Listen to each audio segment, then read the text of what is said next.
So, hi to everyone. It is a real pleasure to see you even in this hybrid conference, hybrid event. Uh, I'm Martin Buchan and I came from the county of Split and Dalmatia. We are associate partner in this project, Blue Deal. And I'm very thankful to Hrvoje, Professor Dujic, and whole faculty that chosen county of Split and Dalmatia for the pilot area. At the beginning, I want to thank all of you, especially for the participants from other 12 countries. And I hope so that we will see you very soon in our beautiful country, in the city of Split.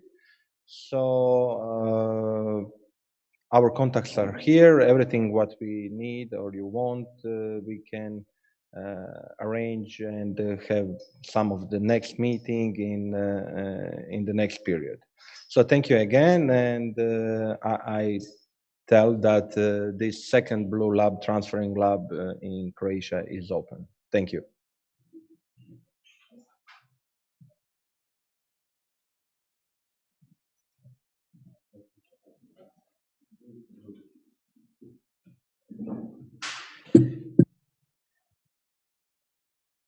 Okay. First of all, sorry for a little bit confusion from the starting.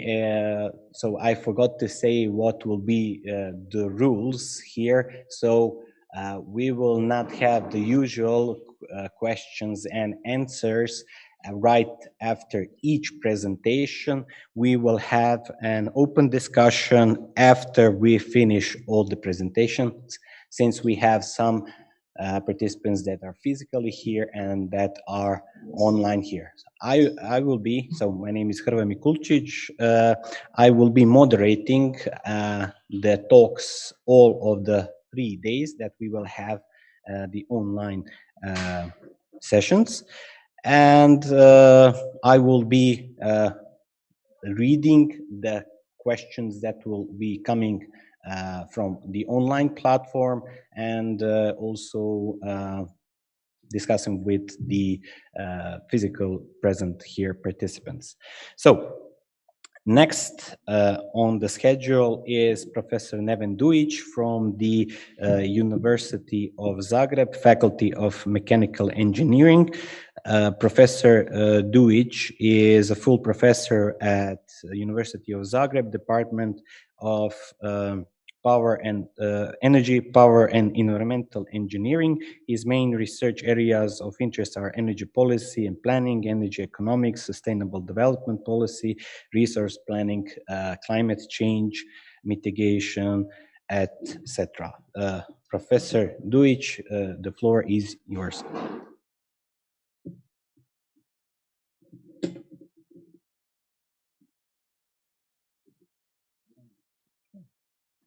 Presentation. Thank you, Hrvoje. Thank you, Martin, very much. And I'm very, very happy to be again here in this room after more than 1 year of COVID closure. And I hope that we can go back to normal life soon. So please get vaccinated and let's have great conferences again.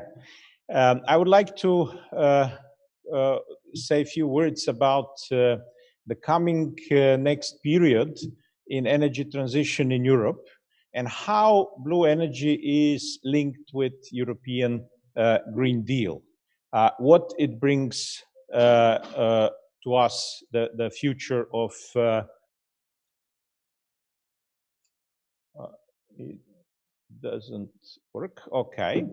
So International Energy Agency, which is not a green organization, predicts that by 2050, offshore energy will be the main source of electricity in Europe.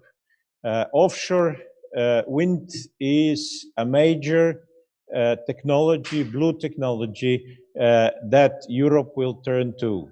You can see that most of the sources of electricity in future will be clean. fossil fuels will fast disappear from energy mixes. This is a very conservative calculation, and International Energy Agency is not a radical institution. So we have to find place for Mediterranean countries in this story. Today, offshore wind is mainly installed in North Sea, but we can see that there is also potential in Mediterranean countries. There is a huge action in front of us. We have to reduce emissions for 55% by 2030 and practically make our economies carbon neutral by 2050, which means we have to significantly reduce emissions already by 2030, investing in new technologies in power and also in heating. This is a crucial sector. Decarbonization of heating. What it means that places that are along the coast have a huge potential of using seawater heat pumps. We did recently install such a system or renew such a system in Dubrovnik, in Dodge Palace, which is supplying with heat several historic palaces, heat and cold several historic palaces around Dodge Palace. So this is a possible solution for all old cities along the coast. It can be done. It's not cheap, but we have to have in mind that this can be partially financed by European funds, and also that this will bring more tourists, because the palaces will be nicer for them. We also installed such a system in a hotel in Crikvenica, in Thalassoterapia, replacing oil boiler with seawater heat pump. When we walk around the beautiful palace of Diocletian in Split, we see this ugly heat pumps on the city facades. We should think about removing them and replacing them by central district heating and cooling system, which will be using the energy of the sea. That would give this city a huge touristic potential in the future. And also, it's a potential to use European money in the right way very soon.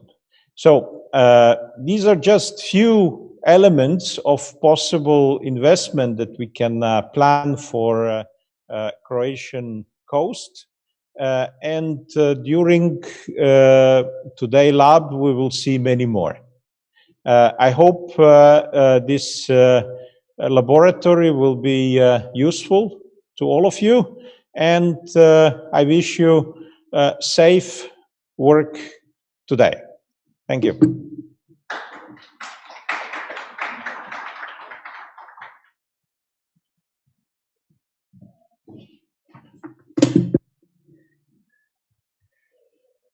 Thank you, Professor Dujic. We continue with the next speaker. So we are testing now the online platform. We are moving to an online presenter, Professor Simone Bastianoni. He is the Blue Deal project coordinator from the University of Siena. His main research area are on the sustainability indicators, life cycle assessment, exergy analysis, etc., energy and bioenergy system, application of thermodynamics to ecological system, and of kinetic models to systems of environmental relevance. Professor Bastianoni, are you with us? Yes, I am. Nice to see you. Nice to see you all. That the first two presenters were successfully streamed, and that you can easily follow the sound and the video. I Yeah, it see you was perfectly perfect. and Yeah. okay. So Everything was perfect, and I really like this hybrid mode. Well, let's see if I can share my screen. Okay. I don't know if it's better to put it in the presentation mode or not, but I mean, let's go like this. So I have to basically tell you what the Blue Deal project is, what are its aims, and do it very, very fast. First of all, let me introduce the partnership. This is the partnership. We are 12, and we are coming from, as you see, different countries in the whole Mediterranean area, and the expertise are different, and this is a very relevant aspect, as you will see during the presentation. This is a picture of the only live event that we had. I mean, the in-person event that we made, the kickoff meeting in 2019. After that, the COVID crisis forced us to the online version. But I mean, I have to say that the results of the project were not really affected by this. We were able to handle this transformation very quickly. The Blue Deal project wants to, in a sense, share the knowledge of the partnership together with the will of the public sector to transform the energy basis of their areas, and the ability of SMEs and other enterprises to provide blue energies. So in a sense, it's a way to combine knowledge, the availability of technologies, and the will of the policymakers to transform in a greener way their areas. And we want to, and we are performing blue energy initiatives in target regions in order to promote, as I said, the connection between SMEs, public administrations, and knowledge institutions, civil society, and organize open innovation actions to make this more fruitful. There is also the possibility to upgrade and to improve the instruments for sustainable maritime governance and planning for regional and national energy strategies. What we do and what you will see in the next days.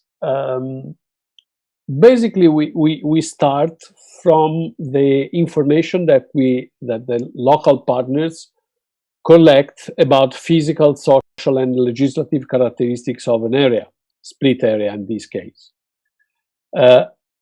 From this, we in the right corner, low corner, you will find the logos of the partners that are involved, especially in these actions.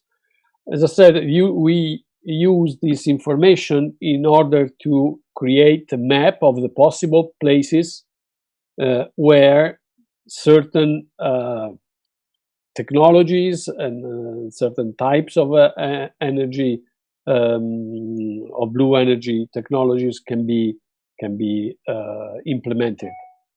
And for example, this is for Albania, an area from close to Darresh. We had this wind power estimation, and also a wave power estimation in the same area.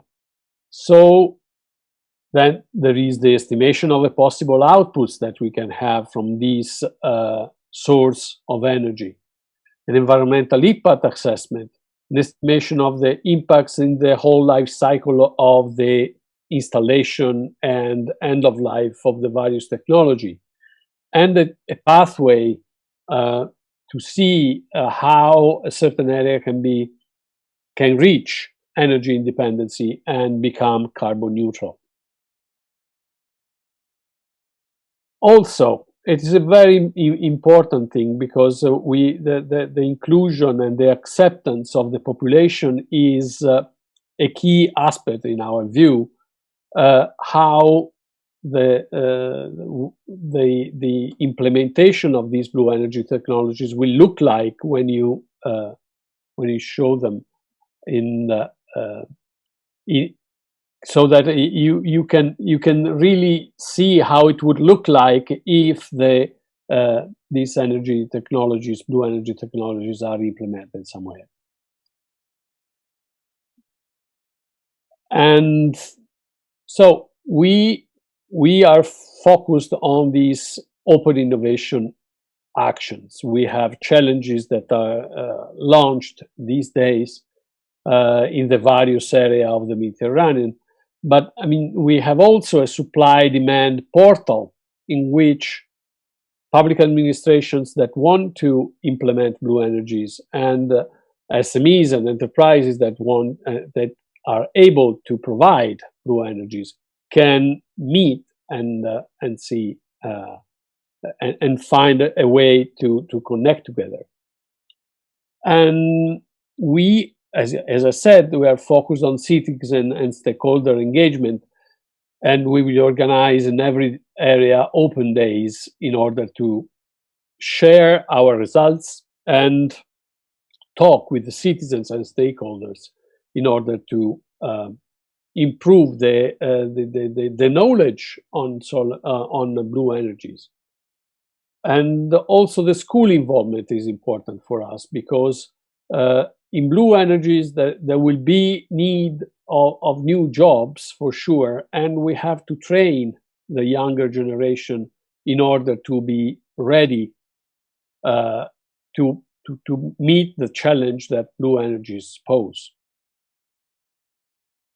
And as I said, citizen opinion counts.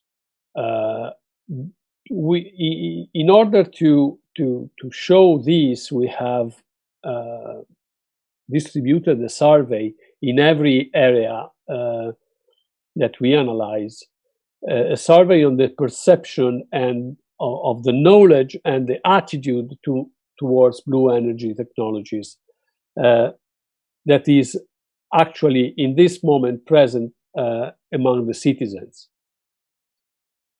This has been conducted in 9 regions with questionnaires, interviews, and the survey is the first step to fine-tune the project activities locally, to understand what are the feelings of the general feelings of the population towards blue energies, and to understand if local communities are inclined to invest in blue energies, like for example, through shareholding.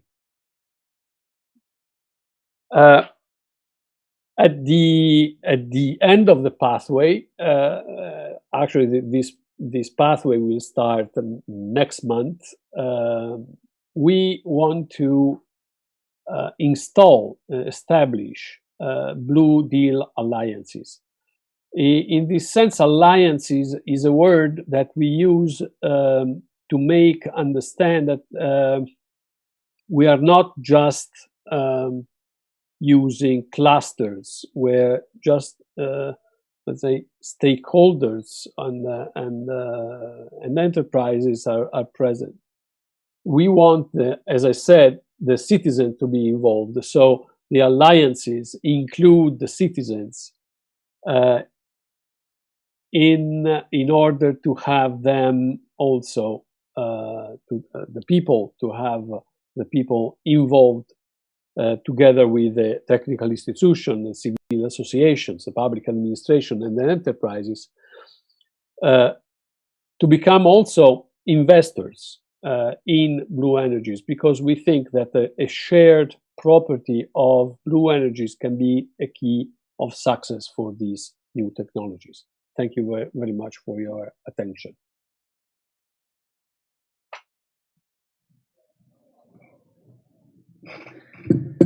Thank you, Simone, for your nice presentation. We will move on to our next speaker in the opening session. So it is Roberta Licia. She is our project officer from Interreg Med. Roberta has over 10 years experience in implementation and monitoring of EU-funded projects on energy efficiency, waste and environmental management, urban transport. Currently, she is working as a project officer and thematic referent for the priority access low carbon economy. Roberta, are you with us? Yes, good morning. Nice to see you. Can you hear me well? Yes, everything perfectly seen and heard. Okay, perfect. So good morning, everybody, and thank you for inviting me today. So as already said, I'm project officer at the Interreg Med program, and I'm responsible to monitor and support Blue Deal project. Today, I will give you a quick overview about the future perspectives of blue energy in the Euromed program. So the Interreg program considers the support of blue energy development crucial for the development of the Mediterranean area. And why is that? Some of these points have already been mentioned by Professor Duic. So we have a binding energy target of at least 32 of renewable sources for energy by 2030. And this target is key not only for securing energy supply in Europe, which is increasing, but also for mitigating climate change and enhancing the competitiveness of our economy. So in order to achieve these targets, the energy sector must turn to new energy sources and more efficient technologies in order to fill the energy demand with clean energy. And here is where the blue energy comes in place. So we know that the sea is a vast source of clean energy that can greatly exceed our present and future needs. And therefore, it will play a crucial role in the future energy system. We also know that there is a good exploitability potential of different forms of blue energy in the Mediterranean Sea, and in particular of offshore wind energy, as we have seen already. So for all these reasons, we decided to support projects such as Blue Deal, which contribute to create a favorable environment for investments in blue energy and also contributes to the sustainable development of the Mediterranean economy. Blue Deal represents a best practice from the blue growth thematic community because it has the scientific technological side that can also, let's say, demonstrate the potential and attract investments for blue energy. It focuses on the involvement of the 4 helix stakeholders, with also a special focus on small and medium enterprises. And it also includes the engagement of citizens. And these aspects are crucial for our program, and will continue to be crucial also in the next programming period.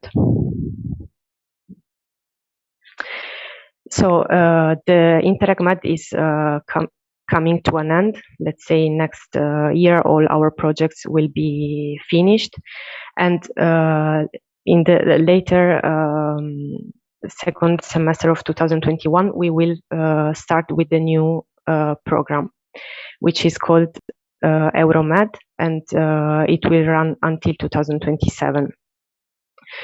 So for the new program, we have selected 3 priority axes: the Smarter Europe, Greener Europe, and the Interreg-specific priority on cooperation governance. And in particular, we have selected the following specific objectives. For Smarter Europe, which corresponds to innovation, we have the objective of developing and enhancing research and innovation capacity and the uptake of advanced technologies.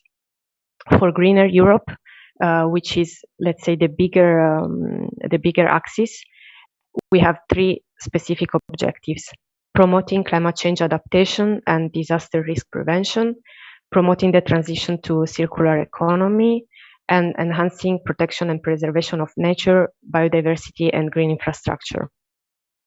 And with regard to the governance axis, we have selected the objective of other action to support better cooperation governance. So where does the blue energy topic fit in the new program logic? Here you see some of the objectives that we have under climate change adaptation, which are strictly linked to blue energy. So under climate change adaptation, blue energy can be embedded in plans and strategies for energy transition and climate change mitigation to secure and improve environmental and living quality for Mediterranean citizens. As we saw in the first presentation, the fact that we replace our AC units with district heating and cooling system, it will not only be attractive for our tourists and maybe also economically more convenient, but it will also ensure that we have a better quality of life in the very hot Mediterranean cities in the summer. So just to make an example. Blue energy is also key for reaching the 2030 and 2050 energy goals and carbon neutrality. So here we have the objective of supporting public authorities for effective planning and financing for climate change adaptation and energy transition. So it's blue energy plays a key role here. In terms of concrete results that the program expects from future projects, and to which also blue energy is strictly linked, we can mention some few examples, such as maritime spatial planning, sustainable energy and climate action plans, and clean energy transition agendas, in particular for islands. I saw that these examples will be also discussed by the expert speakers later in the morning. So we see that under climate change adaptation, we have a lot of potential for a blue energy project. As it was the case for Blue Deal, blue energy is also very relevant in the priority of innovation. So with the objective of developing and enhancing research and innovation capacities, blue energy can play a role in reinforcing sustainable economic sectors on transnational level. And what we expect from future projects is to support knowledge sharing and uptake of new technologies in the blue energy sector, for example. And furthermore, as it is already the case for Blue Deal, the future projects are expected to enhance transnational cooperation between the quadruple helix stakeholders, and also including an increased engagement of the civil society. So it's the points that I mentioned before for Blue Deal, and so we want to keep this kind of actions in our future projects. So we have, let's say, 2 strong priorities where blue energy can play a key role in our future program. So I know you have a very busy day, so I thank you very much for your attention, and I wish you a fruitful lab.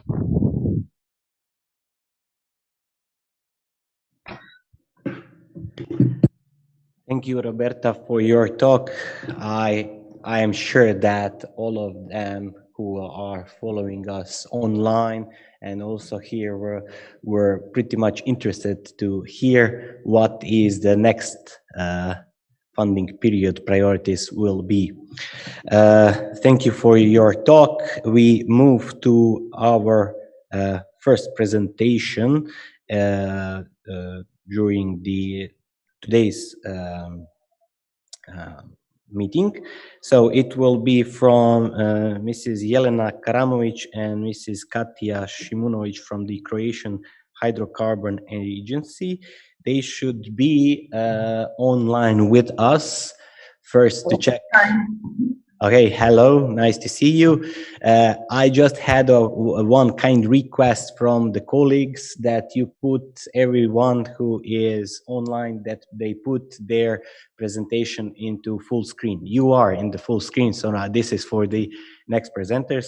So Jelena and Katja are working for the Croatian Hydrocarbon Agency, which is responsible for the Adriatic Sea and the exploitation of the energy resources at the sea, for the concessions and the environmental part on the maritime space. Ladies, the floor is yours, and that's it for me. Thank you. Thank you. Well, thank you very much for inviting us. And my name is Jelena Karamovic. I'm a senior advisor specialist. And this is Katja. I'm Katja. I'm professional associate at environmental protection sector. And today we will present you some trends regarding offshore wind plants in Europe, and we will show you potentials of the Republic of Croatia.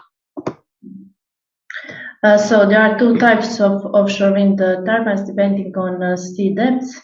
To 60 meters, fixed bottom structures are used like monopile, tripod, and jackets, and over 60 meters are used floating structures like tension leg platform, semi-submersible, and spar buoys.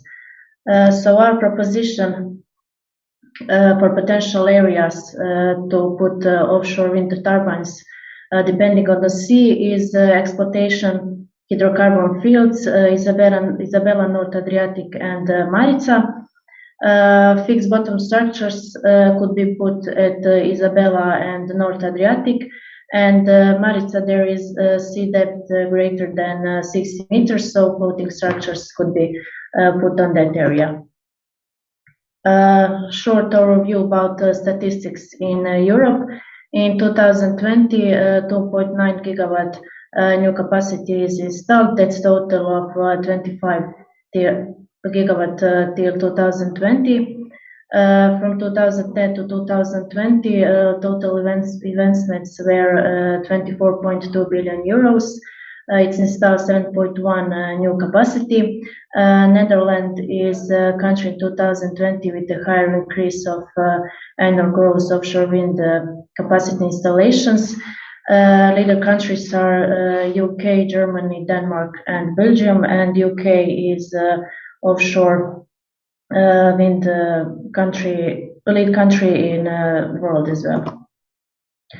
A little bit about the UK. So in 2020, they had just two offshore wind turbines. Now they have more than 2,000. There is 29 operational offshore wind farms, 5 under construction, and planned 5.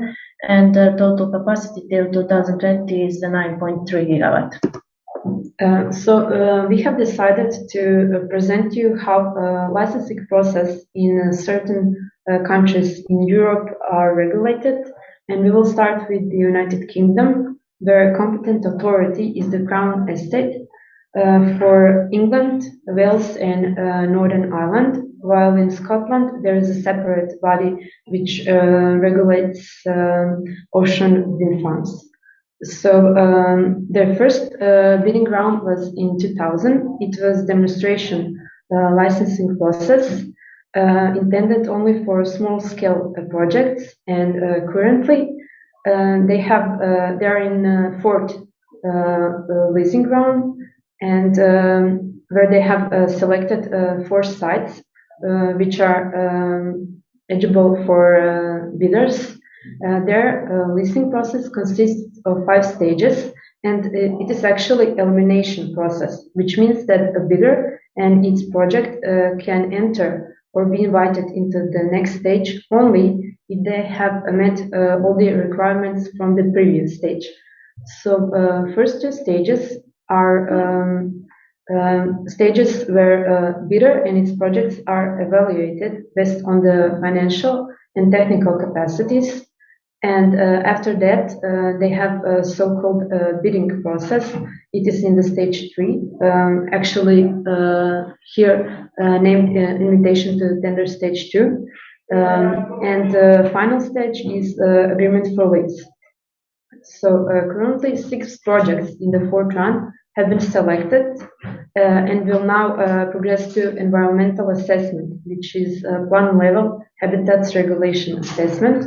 And after concluding an agreement for lease with a certain bidder, they also have to obtain some other consents in order to begin with the construction on wind farm plants, which is development consent order, consent to construct a cable connection onshore, and an agreement to connect to the national electricity transmission system. And the United Kingdom supports financially all successful projects by signing a contract for difference.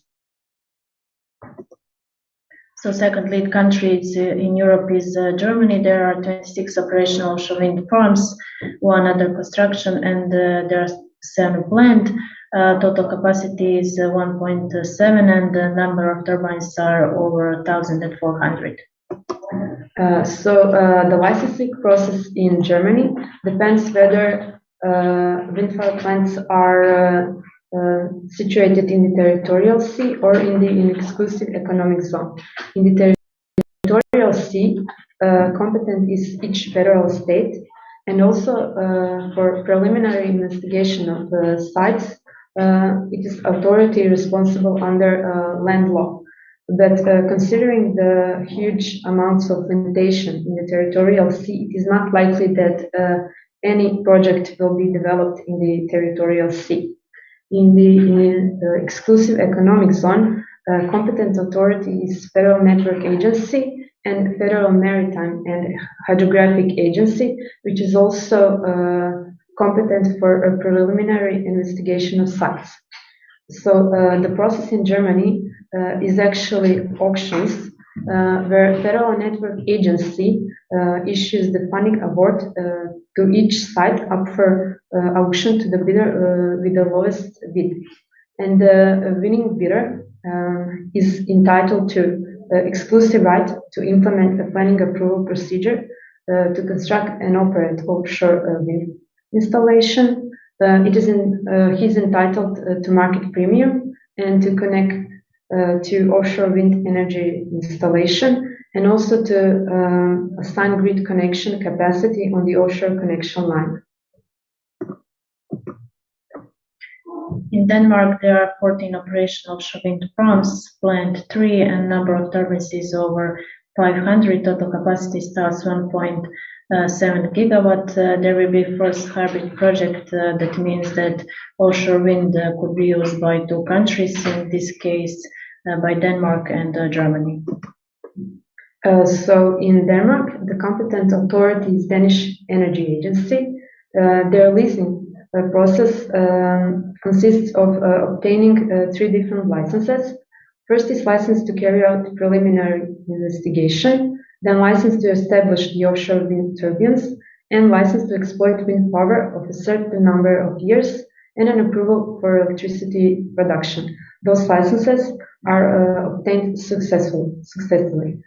And in case the project is expected to have an environmental impact, it should be perform an assessment. There are 2 types of tenders.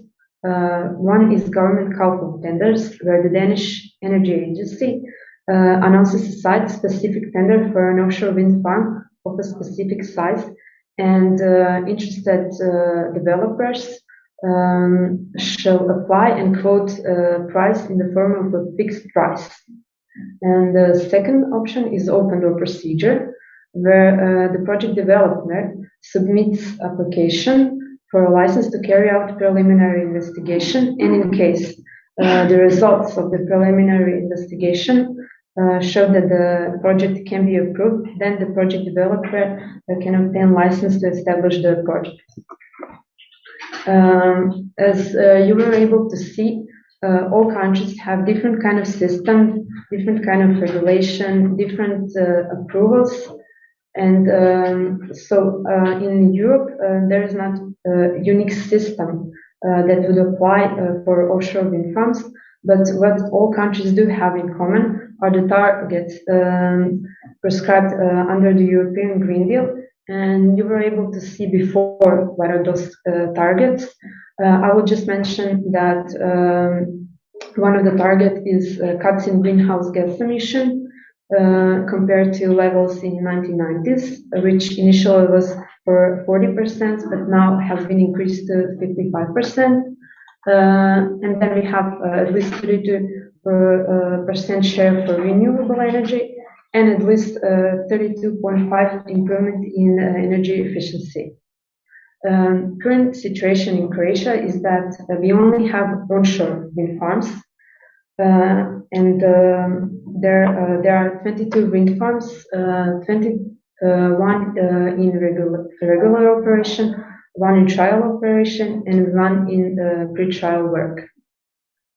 Total installed capacity is 719 megawatts. We have 325 wind turbines and production of 1,788 gigawatt hours of electricity annually, but this number is changeable and is different in every year.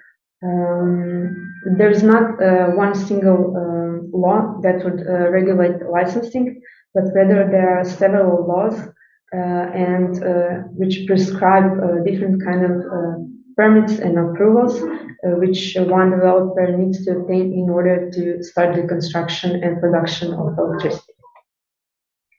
So the same story is for offshore wind farms. We do not have one unique law that would regulate a licensing process. And this is also probably the reason because Croatia has only declared an exclusive economic zone in the Adriatic Sea in February of this year.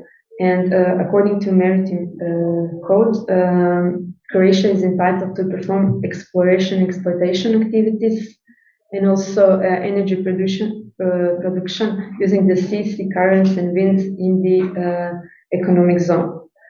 So what are our options? One of the options is to go with the concessions and the law on concessions, which prescribe that concessions can be issued in different areas and in particular in the field of energy.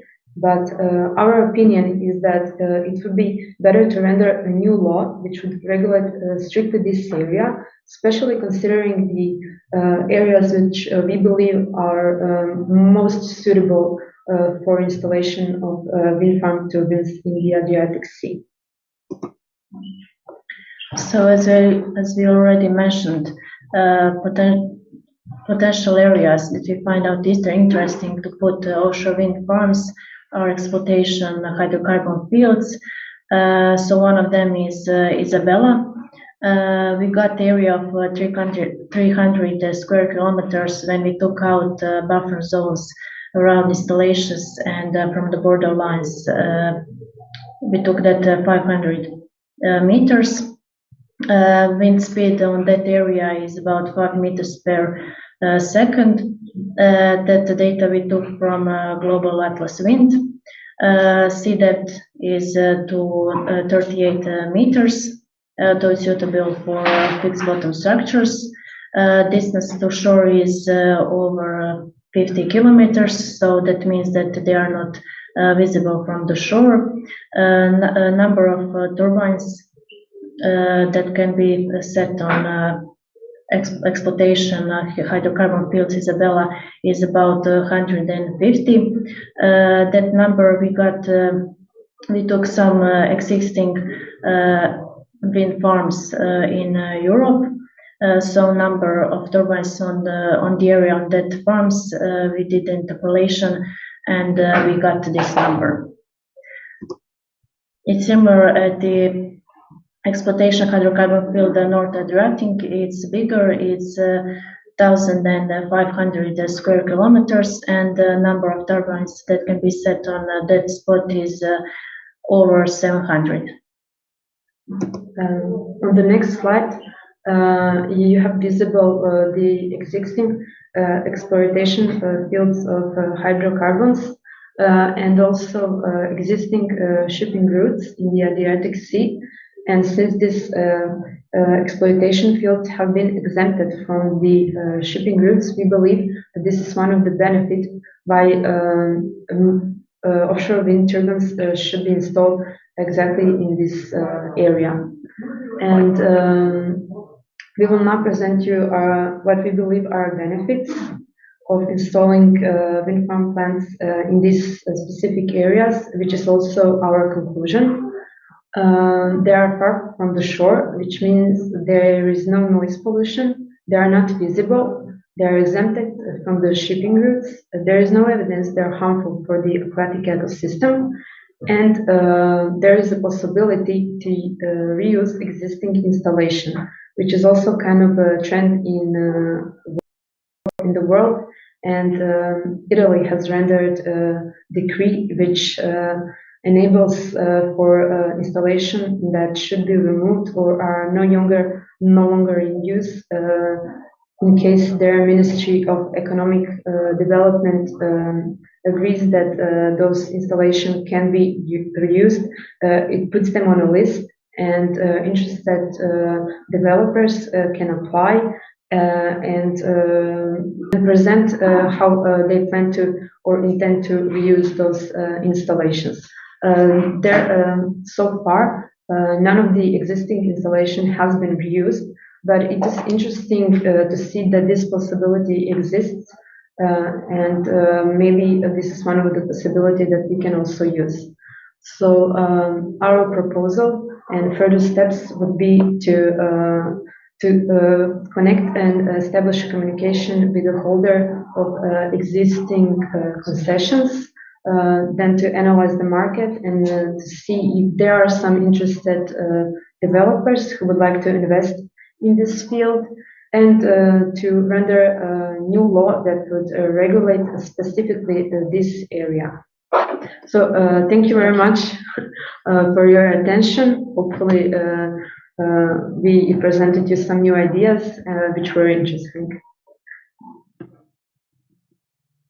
Thank you both for your presentation. It was very interesting and very nice to hear what is the progress that is happening on the Croatian maritime space. I like that all of the presenters are following the timetable, so not that much of my intervention for the following the time.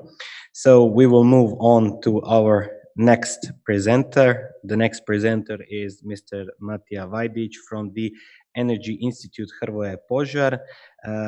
He is working as a program manager at the institute now, where he focuses mostly on the energy efficiency and renewable energy system projects.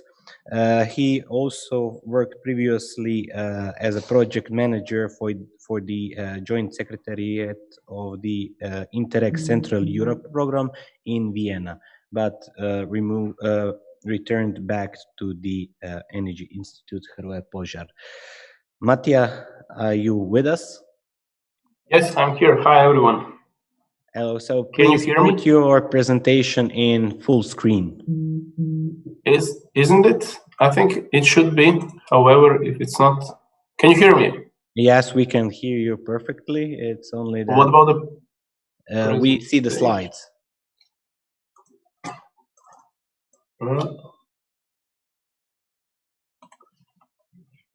Display settings. Just a second. Maybe this is better.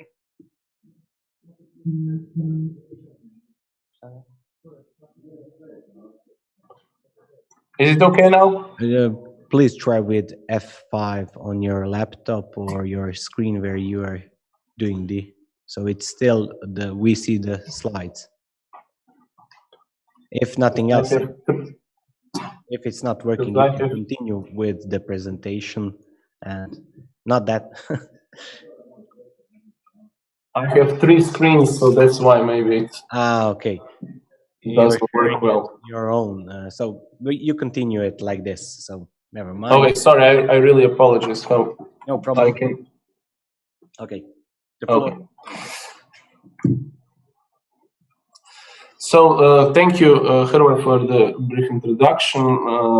The presentation before were really interesting. I really like this hybrid event. How it actually worked, even though it reminded me on actually gas in the energy sector. It's good to have it in this transition. However, we should definitely get rid of it as soon as possible and have normal physical contacts and presentations in the future, near future, hopefully. So today's topic from my side is related to the project I manage from the Croatia side. It's called Prospect 2030, where we are promoting regional sustainable policies on energy and climate change mitigation towards 2030. The project started 2 years ago and will finish this year. Can you actually see the slides moving or not? Just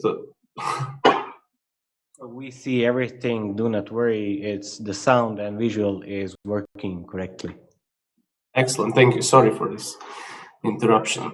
So the idea of this presentation is to actually stress out one important thing and action that we are doing within the project Prospect 2030, and that is the energy action plan of Split Dalmatia County, which is one of the 7 selected counties or regions within the Central Europe that is working within this project. The idea, or basically the main objective is the project is that it focuses on good governance as the key driver to unlock the energy transitions towards the new, the green, the future, let's say, economy of Europe. This, from our side, we are focused fully on regional public authorities, and we try to boost them to be the leading, let's say, element of the public sector for this energy transition. In a way, there are 3, of course, always 3 key goals in I would say every project, but we also continue with this logic. And we want to increase the capacities of these involved regions, the 7 regions I mentioned, using these public funds in a more innovative and efficient and effective way. We are designing the scenarios 2030 in order, of course, to foster the key energy, first of all, renewable energy technologies.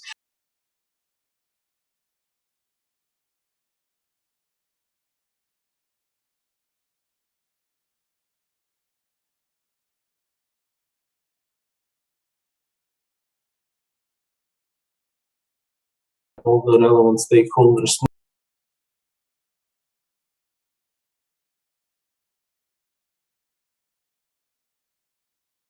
transition works smoothly. This, I would say, inevitable transition, as we also heard from previous presenters. We have our targets very clear from top down, from European Commission, and now at the regional level, we really need to do something in order to stay in line with the targeted goals. Yeah.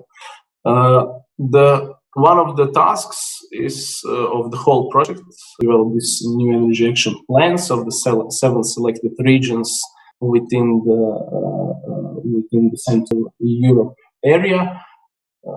This is we are working with Mazovia region, Piemonte, Venetia, Friuli, Giulia, eastern part of Austria, lower eastern part of Hungary, and Dalmatia is our focus. We cooperate. The Energy Institute cooperates with Split Dalmatia County. I would say since forever, since there is institute for more than 30 years. and we have this, let's say, successful cooperations and with the Energy Institute. Of course, not me, but my colleagues worked already in the 90s and prepared the energy action plan strategies and all sorts of documents that are focused on the energy transitions already since, as I said, 30 years ago. And we are continuing in this good cooperation, and they really have extremely good experts, and they have the idea and the vision of where the region should go. We just, let's say, technically try to help them steer this energy transition. There are plenty of mutual learning activities among project partners, but also these replicant partners, because we found in the whole Central Europe area, every partner found the replicant partners with which we are exchanging the know-how and the ideas on how this transition should be steered at a regional level. Of course, we will, in the energy action plan, we will include most of the technologies that are already there, from solar heat pumps. This includes also the seawater heat pumps, of course, deep building retrofits, energy, of course, building retrofits. Nowadays, also what is important to connect them with seismic building retrofits, and this will for sure be happening in the following period. In the south of Adriatic, I don't see, this is the perspective towards 2030. So I don't really see the offshore wind. There is, of course, potential. However, the technology for this deep part of Adriatic Sea is still not there. But I really love the presentation from Ms. Karamovic and Shimonovic about the offshore, and Energy Institute also works a lot in this field. And it will for sure happen in the following years, just not in the south, in the north, as they presented, where the sea is much shallower. We also, so I don't think we will use, this is what I wanted to emphasize, this technology within this regional energy action plan in this perspective until 2030. However, until 2050, most probably something will happen in this field. Our, let's say, key question is how to use public funds available for the new or next programming period in a more effective way. This is, let's say, the essential question. So we are also working with regional strategies, Ionian Adriatic strategy. We also cooperate a lot with Interreg, Italy, Croatia, and Croatia, Bosnia and Herzegovina, and Montenegro, this cross-border programs, to actually stimulate them, and they also allocate certain funds for this energy transition, and this will be included actually in the new energy action plan. We already did assess the whole, let's say, area, the Split Dalmatia county. I just added a few graphs. Population is unfortunately dropping quite rapidly, and it will, based on the national statistics, it will continue to drop if something doesn't change in this perspective. GDP is relatively stable. I hope this part grows as well. In terms of cars, this is quite interesting, even though a bit outdated. Let's say this is from 2017, I think, or 18.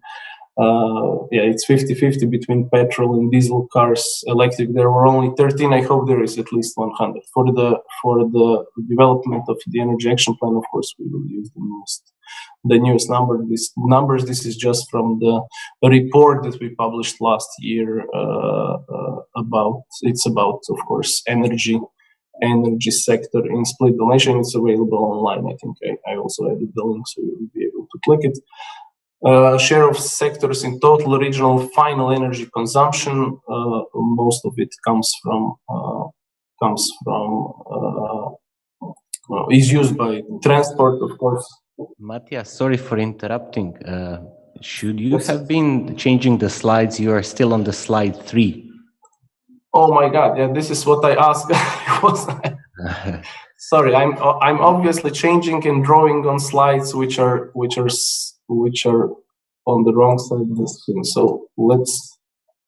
No, you should close that. So we only see the small slideshow. So this is window. now you see this. What I'm changing. No. Please close the. It's the small window. You have slideshow. Resume slideshow. Yes. Now we see the slides. But can you manually change the slides? Let's do it one more time. Now which slide do you see? The fifth one. The fifth one, and now the fourth. No, still the fifth one.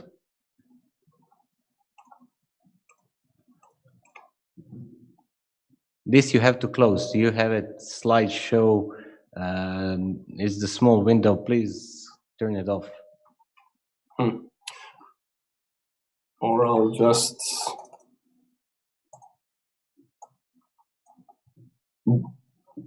Just a second. If I stop sharing this, and I will just share the whole screen. Maybe it works better.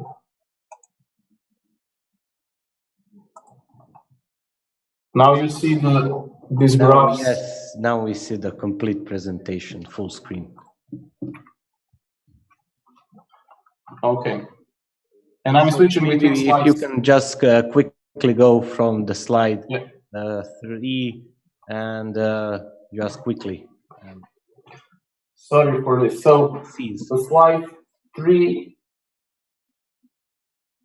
was this one, I think, and this one where I mentioned what is our task actually and which regions are involved in the.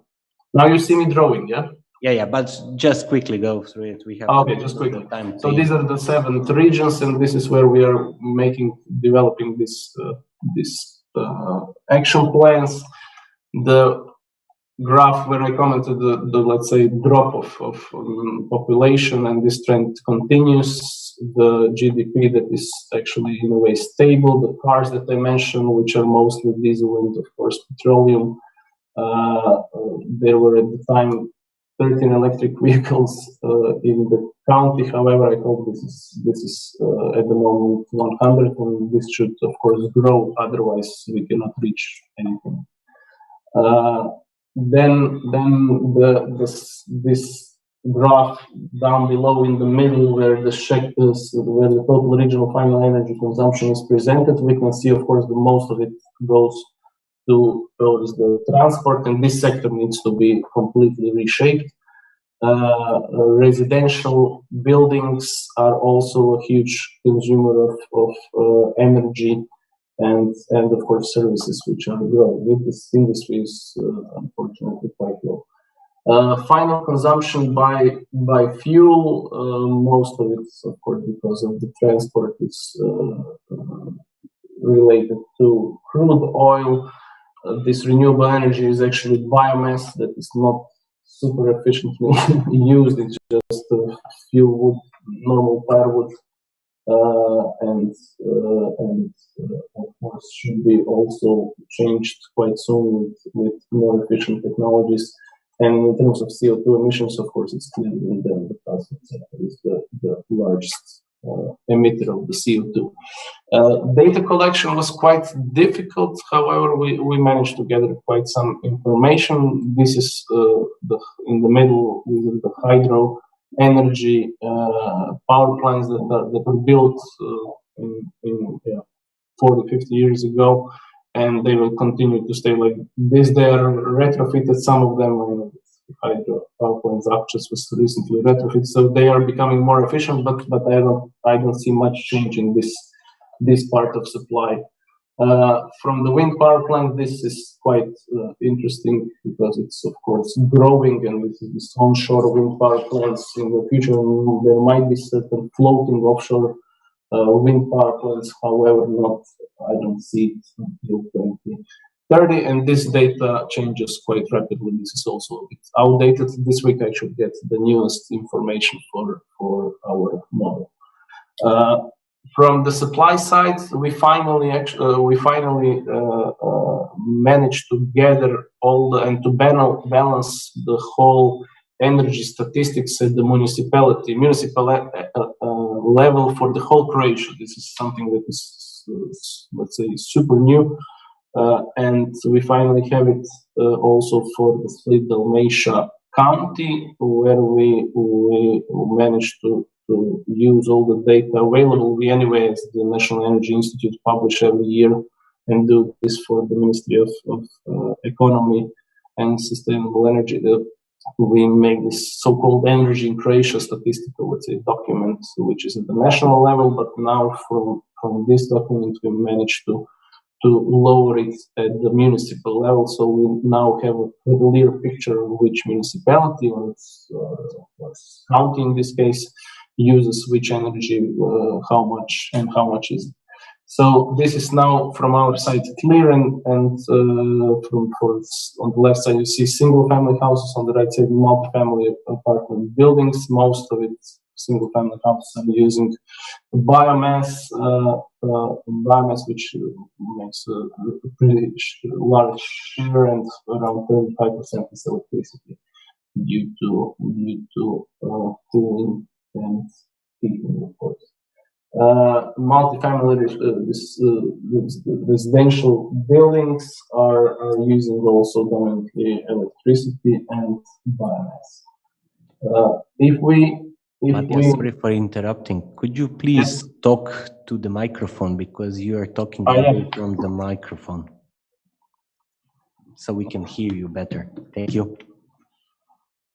That's the problem with 3 screens. Anyway, what I wanted to stress out, if we zoom a bit in this statistics, then of course we can see that how each of fuel is used. So we know that out of this 35% in single-family houses, which is electricity, is actually dominantly used for non-thermal energy consumption, of course, which is everything else than heating, cooling, and so on. For hot water, for quite some amount is used for space heating, and so on. So for each segment, we have these statistics finally available since like 2 months ago. So now we can enter this data in available tools. One of the tools we are actually developing within the project. So this is done by our colleagues from Güssing. They develop an Excel, let's say, platform which is used for making this model and scenarios for 2030. And in parallel, we are using also LEAP as a commercial, let's say, tool for energy planning.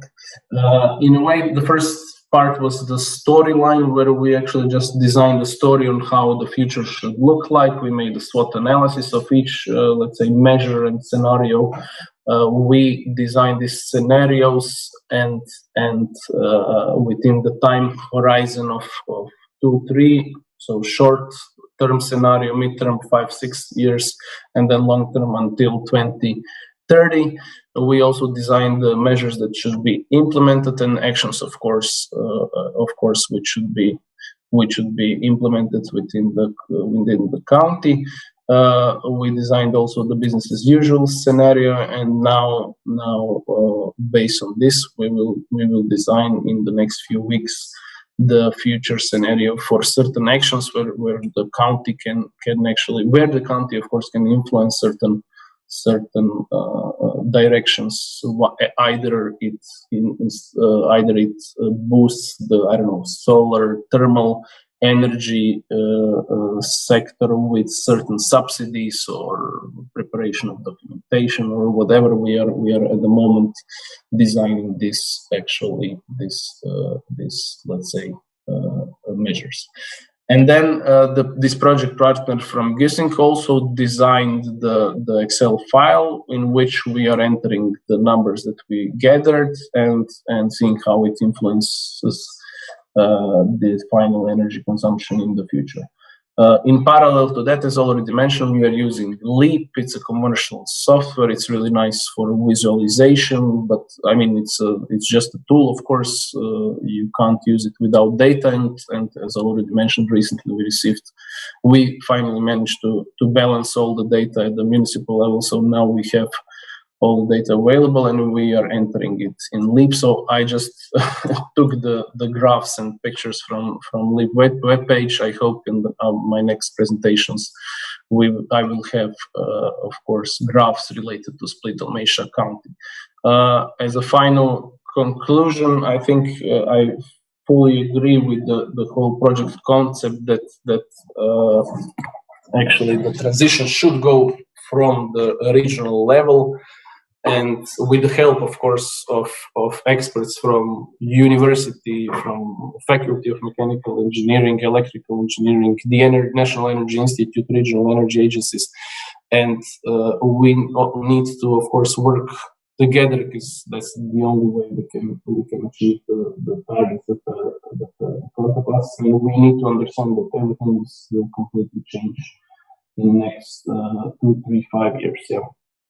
That's about it from my side. I hope you see my contacts, and I really apologize for this. Next time I'll just use my laptop and turn off all the 3 screens. Yeah.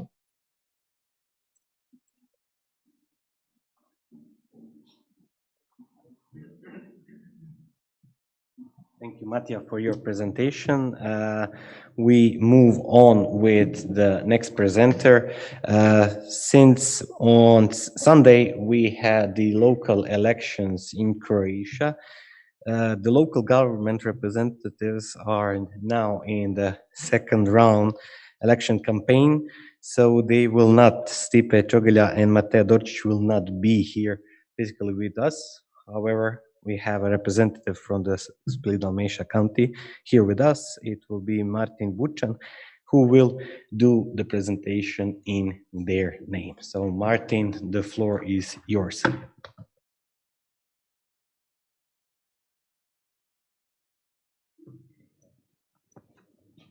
So thank you, Hrvoje, and especially thank you, Mattia. You see, this is the result of energy statistics and about our future plan of energy and climate adaptation. So I'm now acting like Hrvoje already said. Mr. Čogelja is the deputy of the perfect. He is now in the election. But so today, and he and Mattea is not able to be with us. They came from the maritime department and tourism, and I'm from the economy and agriculture. So this topic is not very close to me. So I will just shortly present what they are prepared for this today. The topic is marine spatial planning and managing of the sea and the coastal area, county of Split and Dalmatia. So we can go on. The county of Split and Dalmatia is the largest county in the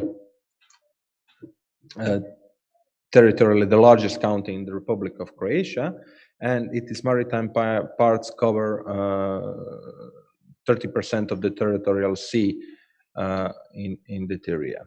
So you can see this is that coastal area of the county of Split and Dalmatia. The total territory is about 14,106 kilometers per square. Land area is 4,123.64 kilometers, and this is the territorial sea in 9,576, even 30% of our territory in Croatia. So the concept of the county is to be a partner of the local self-government in the management and preservation on maritime assets. So this is again, we have 32 cities and municipalities in the maritime part of the county of Split and Dalmatia. So we are very close for them. Also, NGO sector is very interesting for us. because we need them to help us to preserve our sea part and our land near the sea. So we are working on the management plan for the marine, environmental, and coastal area of the county of Split in Dalmatia. It is the new generation plan that has only a few regions in entire Mediterranean area.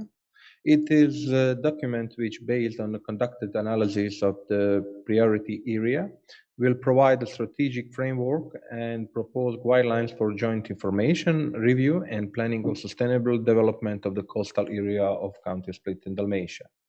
The plan is a strategic act that will provide the framework for the programming and directing development projects in the next EU multi-annual financial framework. This is 2021-2027, but it is even larger.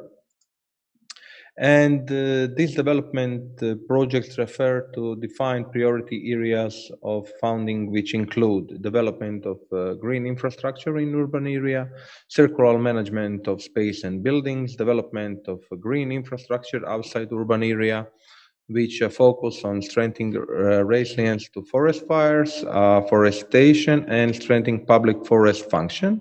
Adaptation measure to climate change in the coastal area, especially related to the floods, coastal erosion, and those based on the natural solution. Foresting green, innovative, knowledge-based, low-carbon, entrepreneurship, and economy protection of the marine environment and marine litter. So the plan include as priority development challenges which require better recognition and response in the existing plans and management practice as sustainability and development effects of the spatial development, growth trends of the construction area, especially in the function of the private accommodation, villas and apartments, and secondary housing, use and intervention in the narrow coastal belt and maritime domain, preservation of vulnerable landscapes and rehabilitation in the landscape degrade the coastal area, strengthening resilience to the consequence of climate change in the coastal area, rising temperature, heat waves, urban heat islands, growing risk of forest fires, floods, erosion of beach and the coasts. Marine litter, water conservation, development of the tourism sector based predominantly on the growth in the physical traffic and disproportionate growth of the private accommodation. Avoiding the trap of monocultural tourism development and developing quality tourism as a multiplier for other economical sectors, and more effective integrated coastal zone management and development. The county is already prepared some amount, and we are making subvention for that municipality, and together with them, we invest the last few years even 300,000 euros for the protection of the maintenance of the maritime heritage, about 60,000 euros of the architectural and urban planning of the beach, about 45,000 euros of the development of the nautical tourism, and we are using a cross-border cooperation project, Italy, Croatia, PEPC. The project value is about more than 600,000 euros, and the part that are on Croatian side, county of Split, it is amount about 150,000 euros. Also, we are working in the new perspective. It is GIS portal that it will be able to see for whole coastal area in portal, and for the people that want to invest, like in this blue maritime sector and blue energy sector, it will be very easily for them to know who is the owner of that area, how is going to prepare documentation, and where to contact municipality, city, and after that county to have permit to starting work some special things. So this is the Matea. She is not able to be with us, and at the end Thank you for your attention with some of the beautiful pictures of our county. So you can see differences of our area, enjoying just in the picture because you are not able to be with us today. Thank you.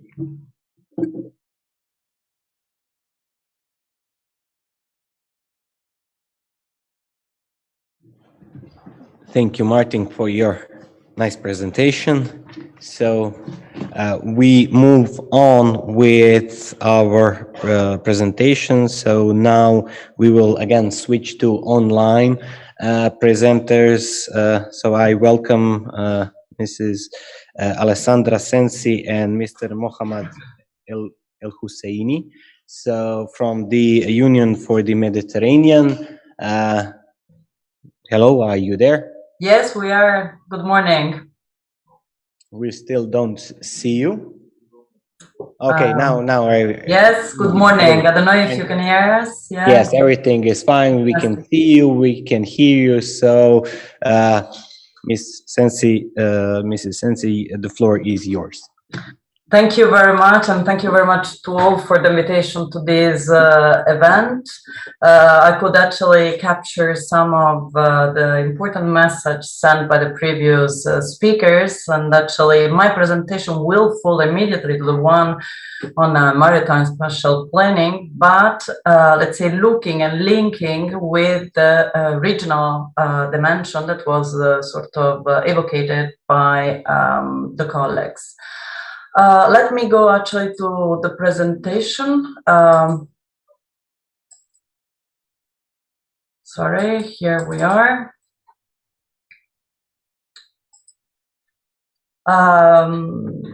So just maybe a couple of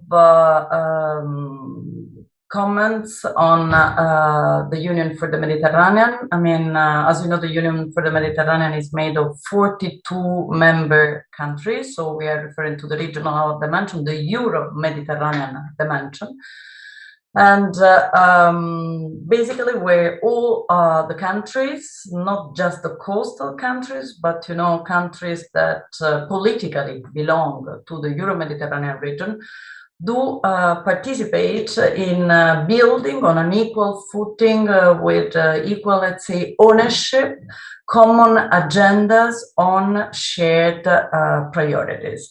So basically what we do is that we have different, let's say, division dedicated to maintain and develop these custom dialogues with the 42 countries in order to build this agenda and make sure that, you know, this technical dossier can further develop to ensure, of course, the sustainable development of the region, but also, let's say, to advance on topics of common interest. So the Union for the Mediterranean doesn't deal with all the topics, but only with those topics which are of specific interest of the Mediterranean countries.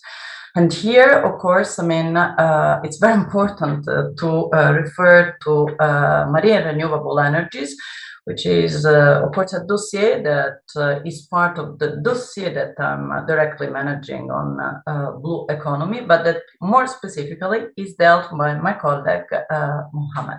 So I will touch upon it from the blue economy point of view, while of course more on the specific energy aspects, my colleague Mohammed will get back to you.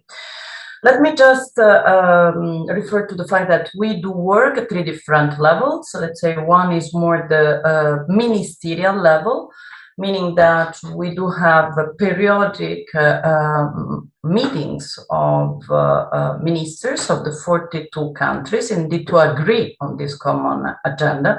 Let's say that ministerial meetings do take place more or less on every 4 to 5 years. And it's a very timely, you know, intervention, the one that we are having today, as we are just coming from the approval of the second UFM Ministerial on Blue Economy, and we are heading towards the Ministerial on Energy, which indeed Mohammed will refer to. So this is the more political level that we have. Then we have platforms of dialogue. we do have working groups on blue economy, again with the 42 countries represented. And these, do take place on a yearly or biannual basis to indeed exchange and advance the technical dossier. So again, to facilitate the implementation of the ministerial declaration, to look at common projects, to define, let's say, events or opportunities, let's say, for sharing experience and, best practices. And again, to promote the multi-stakeholders approach, because this is actually what we are aiming at, not just to have a dialogue at institutional level, which is of course very important, but to have all the series of other actors, be private sector, academia, NGOs, fully involved in the process. Of course, each one according to its own mandate, resources, and capacity. And then we do have the projects that represent more, let's say, the bottom-up approach, the UFM label project, that meaning that projects that have a particular potential for replication in the region, which are particularly, let's say, meaningful for the region and do fit with the priorities agreed by the 42, even if they do not involve directly the 42 countries, are labeled, so do receive this sort of political validation by the 42 to become part of the regional process, and in a certain way even to guarantee, the sustainability over time of some activities, just to make sure that the project per se, which are of course a crucial component of processes, can in a certain way extend over time. I was actually referring to an important ministerial, the one on a sustainable blue economy that was approved on the 2nd of February.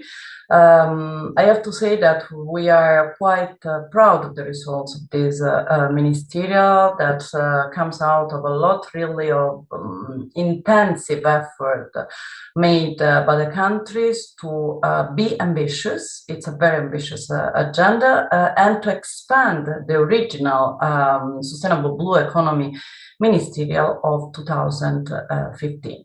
As you can see, the countries have agreed on a series of priorities as main axis of work for the way forward. So we go from, governance to marine research, innovation, and skills. Blue skills and careers are really at the top of the agenda. Sustainable food as well. We are heading towards a UN summit, actually, on a sustainable food system. Of course, climate neutral and zero pollution, maritime transport and ports, interaction between marine litter and blue economy. This is actually an element that crosses different dossiers, also of course the one on environment, but here is more, let's say, approach from an economical point of view. Then of course we have coastal maritime tourism, and this is also particularly important because it's the first ever time that tourism, which is of course one of the key sectors for all the Mediterranean countries, is part of a ministerial, and that's really a dedicated session. Then we have actually a very important part of marine spatial planning, integrated coastal zone management as a key policy tools to be possibly adopted by all the countries. A dedicated session to marine renewable energy, and maritime safety and security.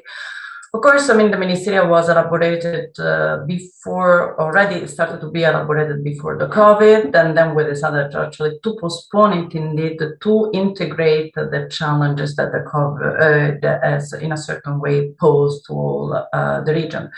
So as a cross-cutting, let's say, axis, we do have the sustainable, of course, recovery from the COVID crisis, the environmental degradation, and the climate impacts, which of course directly link with development also marine renewable energy, and very much the focus on opportunities for sustainable jobs. Just for information, we are running a series actually of webinars on sustainable, particularly blue skills and careers. So far, we have been covering, let's say, the mismatch between university and industry. In the very next weeks, we will have another one back-to-back with a working group on blue economy, which will take place actually on the 10th of June. So on the 9th of June, we have a dedicated webinar on digitalization skills in aquaculture and tourism, but of course, I mean, something like this could be expanded to other sectors. And we will have more, let's say, these dedicated webinars also to skills women in the coming months. So on marine renewable energy, this is what actually the ministers on the occasion of the adoption of the Blue Economy Ministerial agreed. So the crucial role, of course, that it can play in the reduction of greenhouse gas emission and combating climate change, in the sustainable development of the economies of the coastal areas and islands.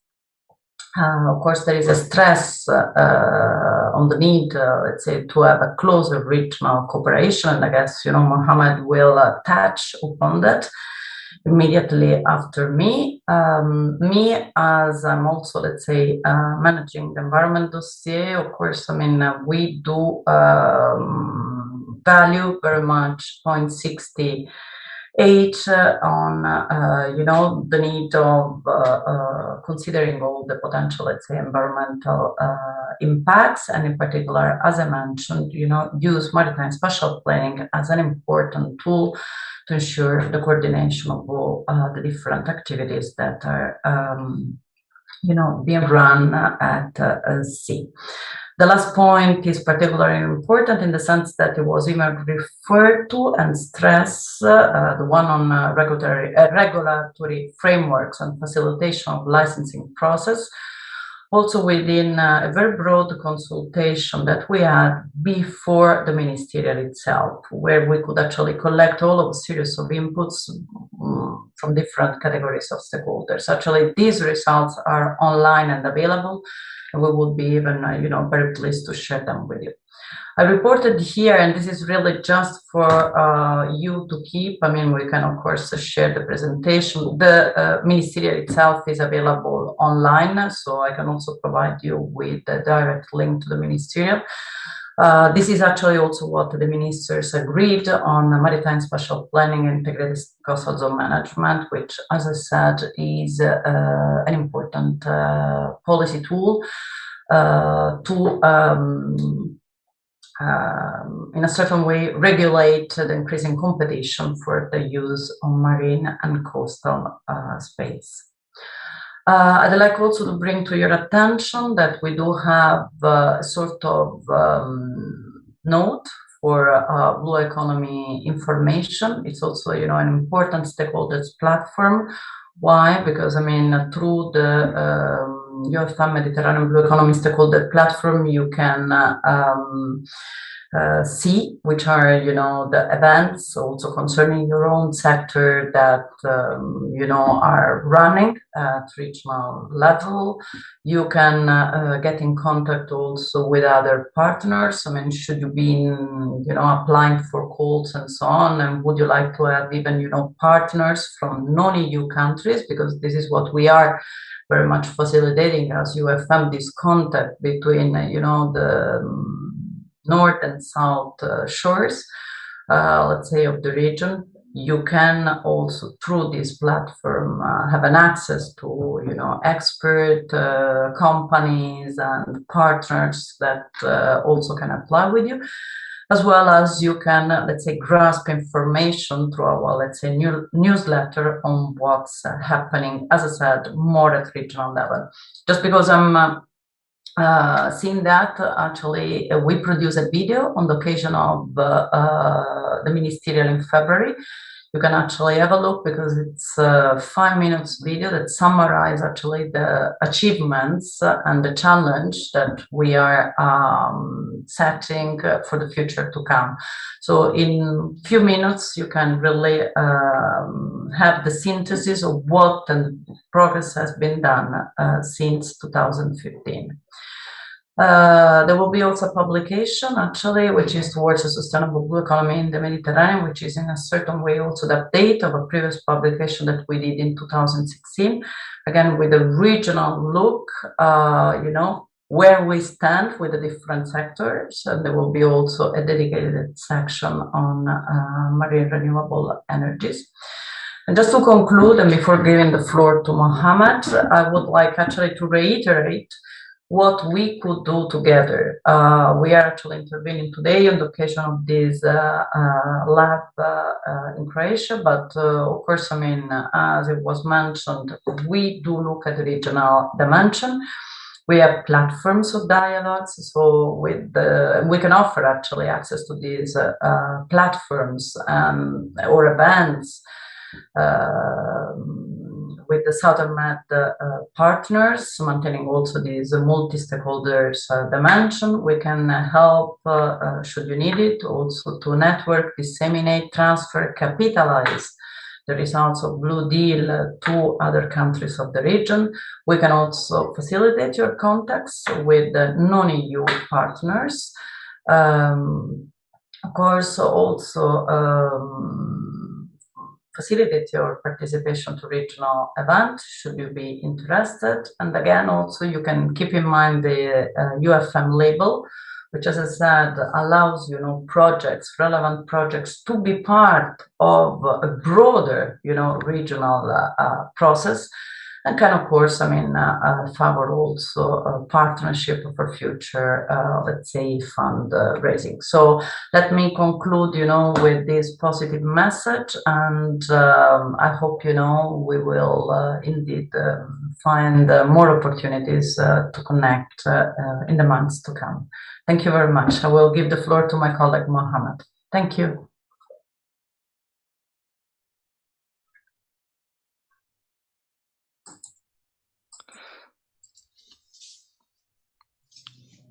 Thank you, Alexandra, for your talk. So we are now waiting for Mr. Mohammed. Thank you very much, Alessandra. Okay. So, is yours.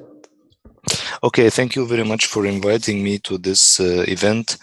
And thank you, Alessandra, for putting me in touch with this distinguished group of people.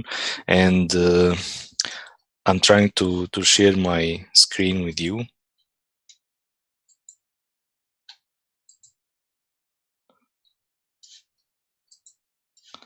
Perfect. Yeah.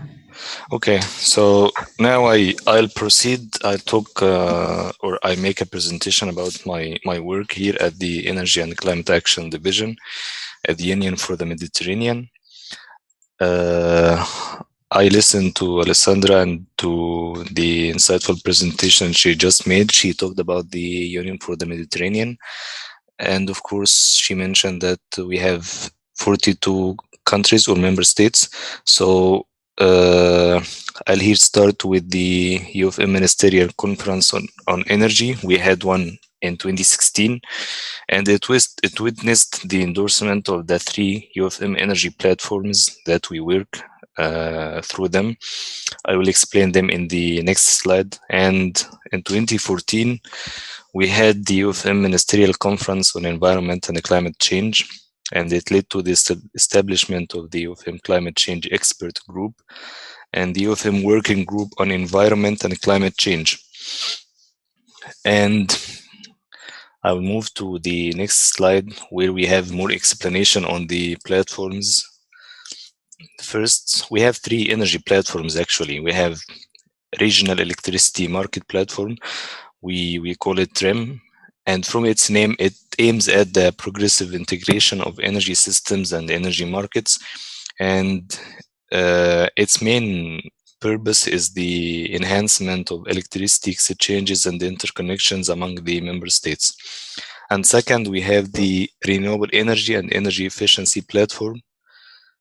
Of course, it focuses on energy efficiency measures in order to foster socio-economic development and sustainable energy transition, contributing to ensure that all citizens and businesses of the region have access to secure, affordable, and reliable modern energy services. And the third one is the UFM Gas Platform. that aims to establish a regional structured dialogue allowing the progressive development of Euro-Mediterranean gas market to promote security, transparency, and predictability of both demand and supply in a manner that correctly and fairly balances the interest of producing and consuming countries. And of course, low carbon hydrogen has been introduced in the activities and workshops recently carried out by the gas platform. And then here we have more explanation on the platforms that work within the, let's say, the recommendations set by the ministerial meetings mandate.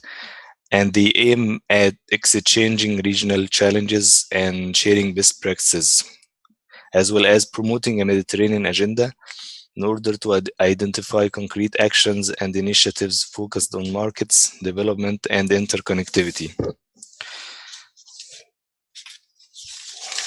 We also have other energy activities that we are carrying out. For example, we have energy transition initiative to be done with the local authorities towards energy transition. And we have had energy and climate business fora, which were held in 2017 and 2019 in order to promote innovative solutions and to further involve the private sector.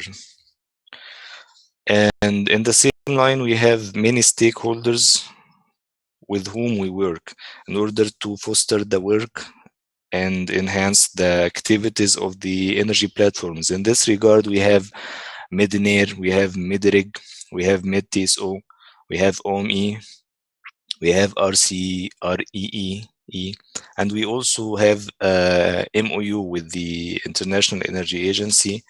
We are also cooperating with the EBRD, and we also have partnership with Copenhagen Center on Energy Efficiency, as well as other international financial institutions. Now, talking about the milestones of 2021, what we plan to do, we have, of course, what's a project called external evaluation of the previous ministerial declaration on energy. This is a project which I've been running from the UFM.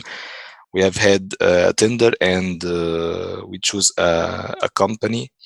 It's called Tilia, German-French investment, with the purpose of evaluating the previous declaration of energy of the UFM ministerial meeting on energy, and then they have reached a report and recommendations.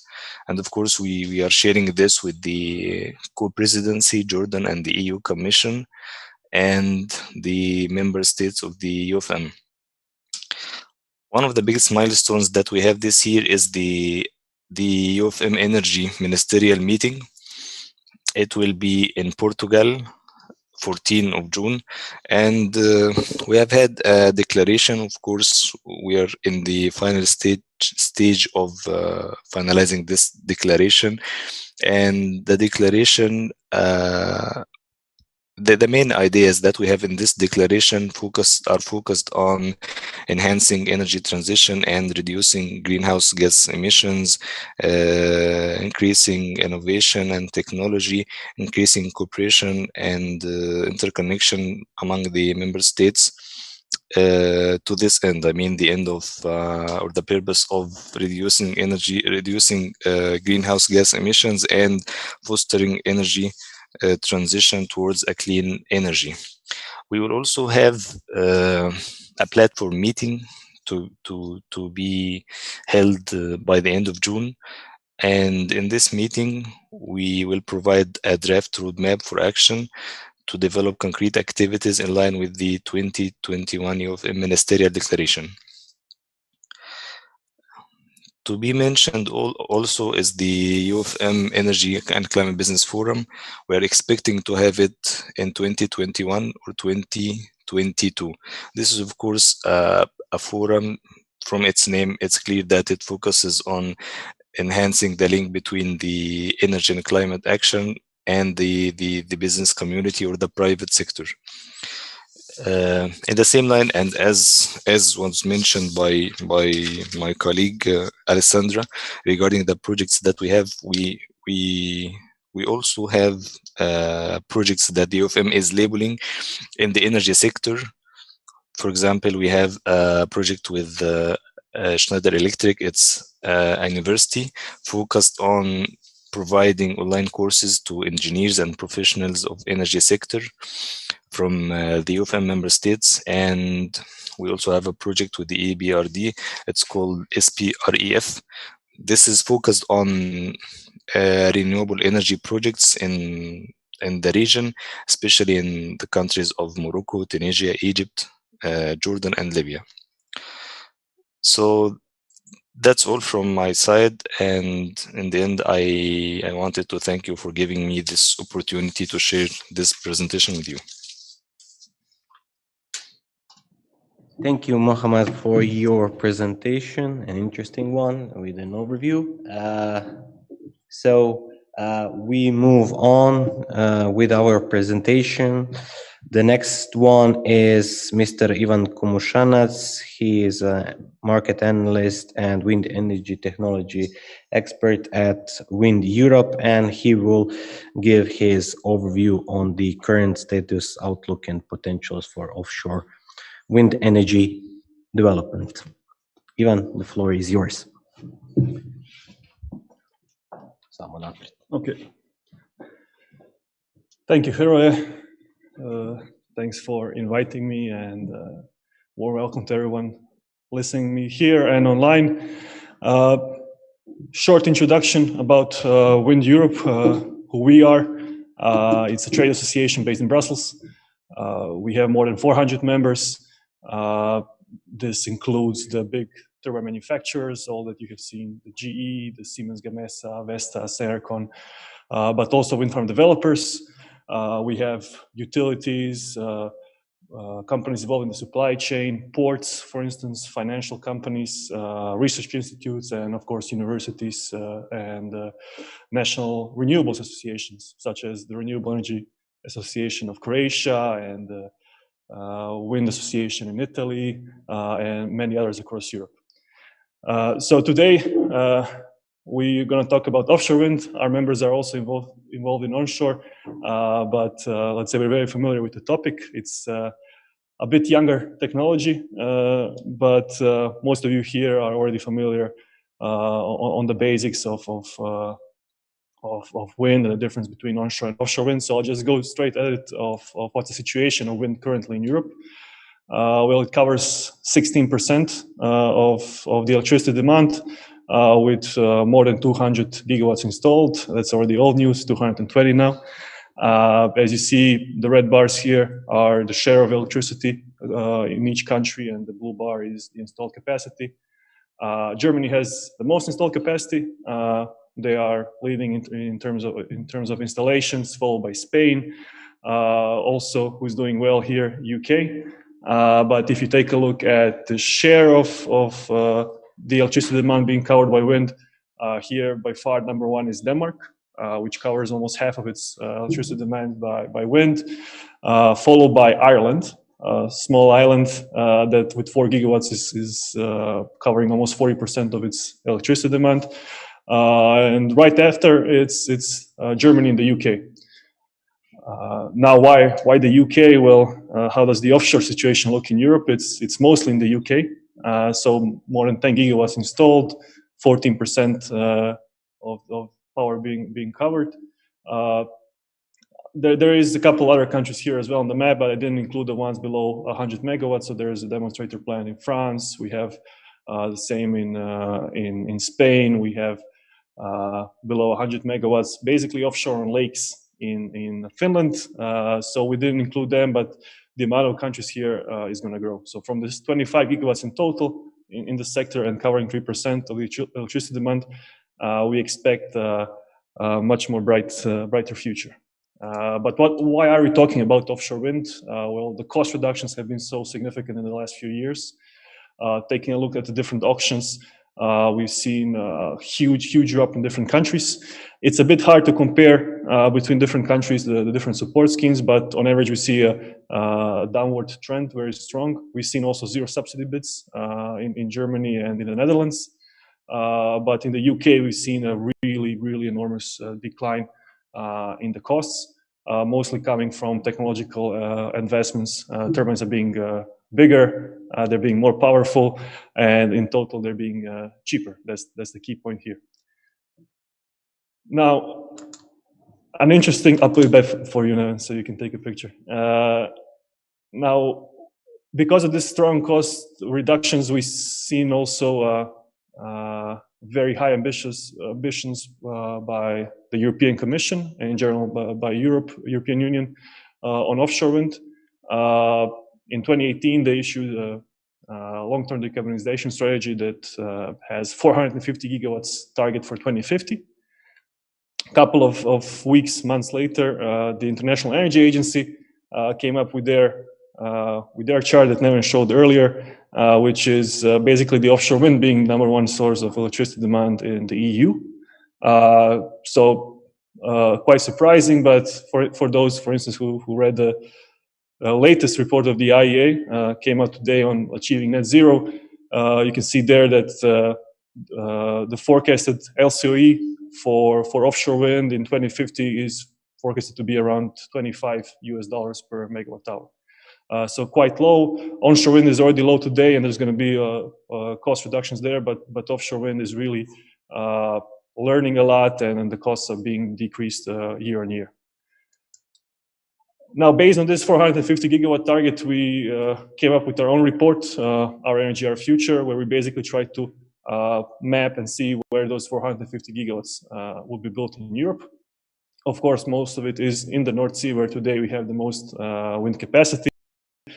But there was also a lot of activities that we see nowadays in the Baltic Sea and also in the Atlantic Ocean, mostly from France, but also UK and Ireland. But we also noticed that there is room here for the Mediterranean Sea as well. Here in our analysis, that also includes a bit of the Atlantic from Spain and Portugal. We came up with 70 gigawatts being able to put under the current constraints that you have in offshore planning. So 70 gigawatts, it is not little. It is still a significant piece of the cake that needs to be in the European target of reaching 450 gigawatts by 2050. This was, of course, a EU 28 target. Now with UK leaving, it's being 300 gigawatts for 2050. How does it look today in terms of the projects that are being developed, that are online and under construction? North Sea obviously has the most activities. I mentioned also the Baltics. There we see many projects now advancing with their permits. We're going to see on the Polish side already a couple of projects in this decade. We see a lot of developments in France and Ireland, and in the Mediterranean we are kind of lagging behind. We did see some announcements, and here perhaps the most advanced is Italy, with a target of 900 megawatts of offshore wind by 2030. But also France is aiming to do floating offshore wind in the Mediterranean part of France, where they are going to have also a first floating wind auction this year, which will show the current state of the sector and at which prices it can deliver wind farms today in Europe. Now, the reason why we went to the North Sea, as why the offshore sector went to the North Sea, was it was shallow waters and close to shore. But here you see the size of the bubbles actually indicate the size of the projects. You will see how we go into the future. We will go much more offshore. You take a look at the UK and the recently awarded projects. They're very far off the shore, but they do have still relatively shallow waters compared to what we have in the Mediterranean. So we will still see bottom fixed going a bit deeper and a bit more distant from shore, but at a certain moment, and that's very much the case for the Mediterranean Sea, we will need to go towards floating wind because of the seabed conditions. Now, the JRC came up with a very nice overview of the technical potential for wind energy in Europe. So the Joint Research Center of the European Commission in the Netherlands, in Petten. And they presented this very nice map of showing basically the potential for offshore wind. So here for the EU, for the EU27, they showed a very big potential. It was more than 2,000 gigawatts, so 2 terawatts of potential for the countries that are in Southern Europe. So that includes France and Spain. But if you deduct the Atlantic part, we end up being just below 2,000 gigawatts, which is still enormous, but most of it would be floating wind. So 1,400 of that capacity potential would indeed come from floating wind based on the JRC. So this is the technical potential, which is always very big, but we do have a lot of constraints there. You have constraints in terms of shipping, the shipping lanes that need to be for now free, and it's hard to change them. You have the fishing sector that has its own also preferences on the areas where they can do fishing, and you have also military. So you have to make sure that all those 3 sectors are, let's say, involved in the process of planning, and otherwise you will not have a lot of available space. Although here it looks like there's a lot of space. Once you start going in different countries with the different issues, it ends up being much lower, and that's why today we are at 25 gigawatts. So the EU also recognized the importance of the Mediterranean offshore sector, and as part of the offshore strategy, it published a dedicated study on the Mediterranean potential. And there I wanted to highlight two different tables for offshore wind in the Mediterranean. So Guidehouse, which was leading on that study, basically showed a very huge potential in the Mediterranean of 1,600 gigawatts of floating wind, and bottom fixed, of course, being much lower, 25 gigawatts by 2050. So that's what we have today, basically in whole Europe. And then in the same study, Sweco, a different a partner on that study, came up with their let's say ambitious scenario figures for the Mediterranean. As you see here, it's also split per technology. So you have offshore wind, wave, and tidal. But from all those technology, offshore wind is the most promising one, and they see it coming up to 22 gigawatts in 2030, out of which 13 gigawatts would be in the Mediterranean Sea. Otherwise, it's a very nice detailed study looking at different sea basins, at the different parts of the Mediterranean Sea basin. So I invite you to take a look there, and the analysis is very good that they've done. But what is, let's say, the next step that we need to do if we want to have offshore wind growth in Europe, or in particular here in the Mediterranean? We come back to the same topic we mentioned earlier a couple of times. It's maritime spatial planning. This is absolutely crucial if you want to have offshore wind.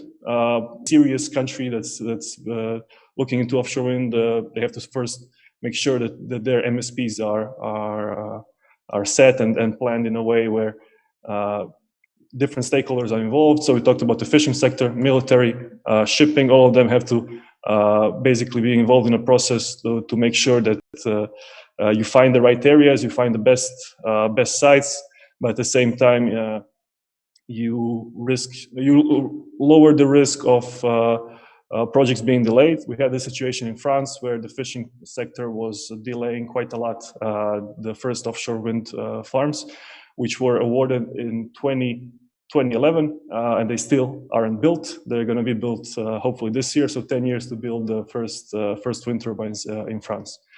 So MSP. That will be my main message here. Currently, EU member states have to submit their MSPs. Belgium has done it. Denmark has done it. Many of them have done it, but many of them have not yet. So France and Spain are delayed, but they'll probably submitted. Spain is currently discussing how to plan for 3 gigawatts of offshore wind. But looking on the other Mediterranean countries, such as Croatia, Greece, Italy, we still haven't seen a maritime special plan. So that's really the first step if you want to go towards offshore wind. The next step is then planning the regulatory framework and how you should support offshore wind. There we see mostly being two-sided contract for difference scheme that started in the UK, and basically every other country is adopting it. So that part, I think it's quite easier. First, we need to make sure we know which areas we talk about and where do we want to put the offshore wind farms. Thank you for the attention, and looking forward for some questions later on.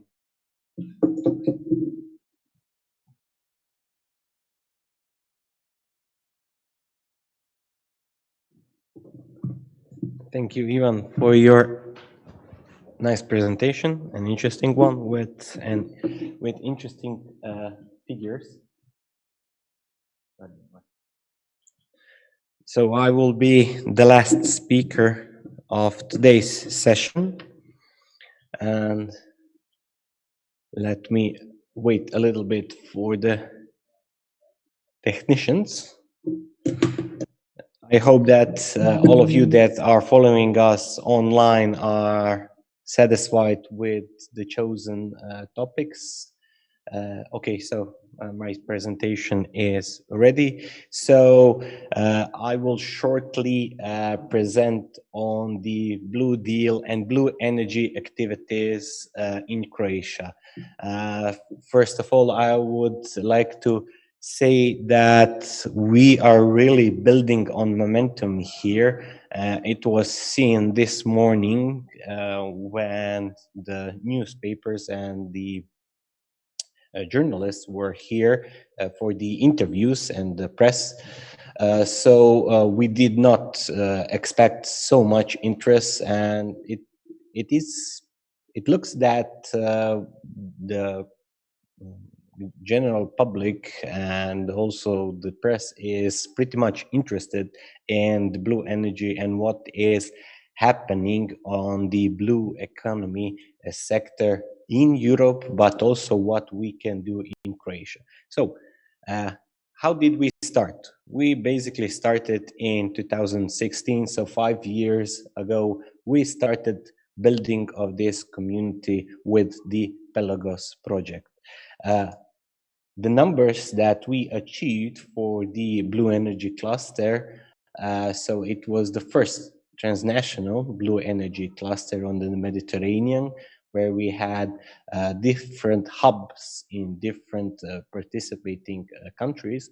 So for the Croatian hub, we were pretty much successful because the basic of each hub was the industry, and the majority of the stakeholders in the hub were the industry participants. And we were building this chain that works on the activities of the blue economy and blue energy from research bodies, from public authorities, civil societies, to industry, so small and medium enterprises and large entities that can and have the ability to work on blue energy technology development, but also and implementation of it. We continued with the Blue Deal project, started in 2019, and this is the list of the logos of the project partners. So building up of the momentum and starting now, not working only with the industry, which is very important, but also working with general public, the local governments, with the public perception of the technologies, and also on particular local spots across the Mediterranean, also in Croatia, where we look for locations where it is possible to implement such technologies, and also what kind of extraction potential from those locations is possible. So what we did up to now during the Blue Deal project. So first of all, we made a public perception survey on the Chiovo Island, where we analyzed what is the local opinion on different blue energy technologies and what are their thoughts about which should be implemented in their region. So it is an interesting outcome that we saw that people are not that much against the new technologies, the novel technologies. It is that it needs to be communicated with them. So some of them did not know about the possibilities of different blue energy technologies, and this is the way we should move further to work with the general public, to educate them, and that's why we are going in that direction together with our associate partner, the Split-Dalmatia County.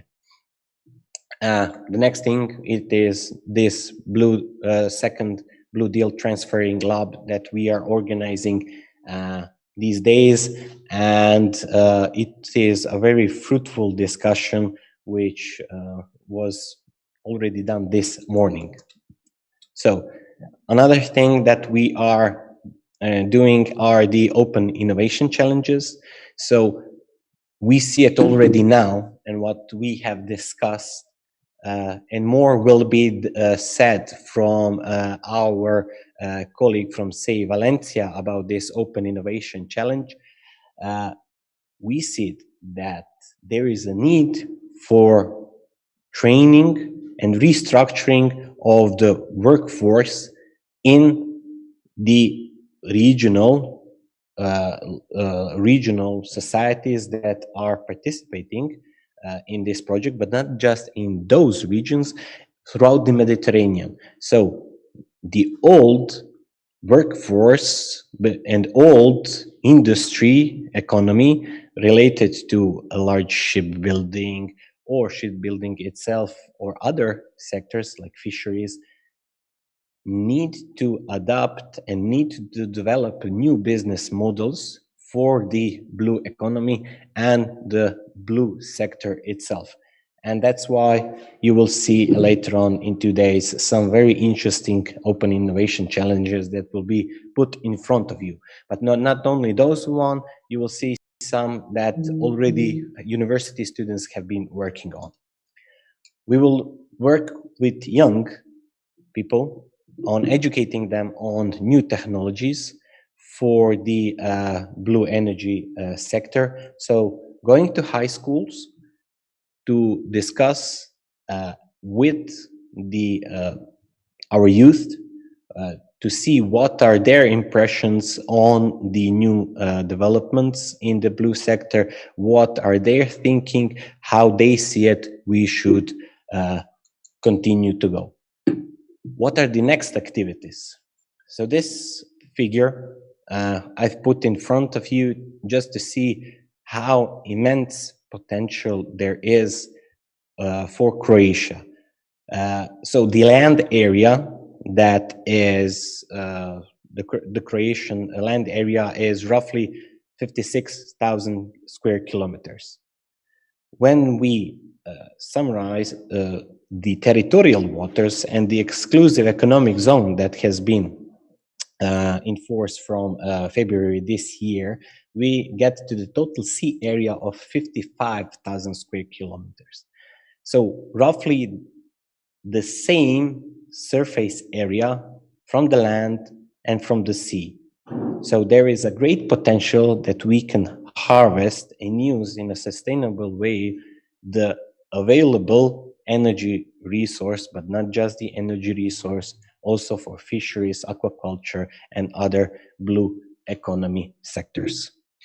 So this is a short overview of my presentation. I would just like to summarize what has been said today, to say some key points that have been said today.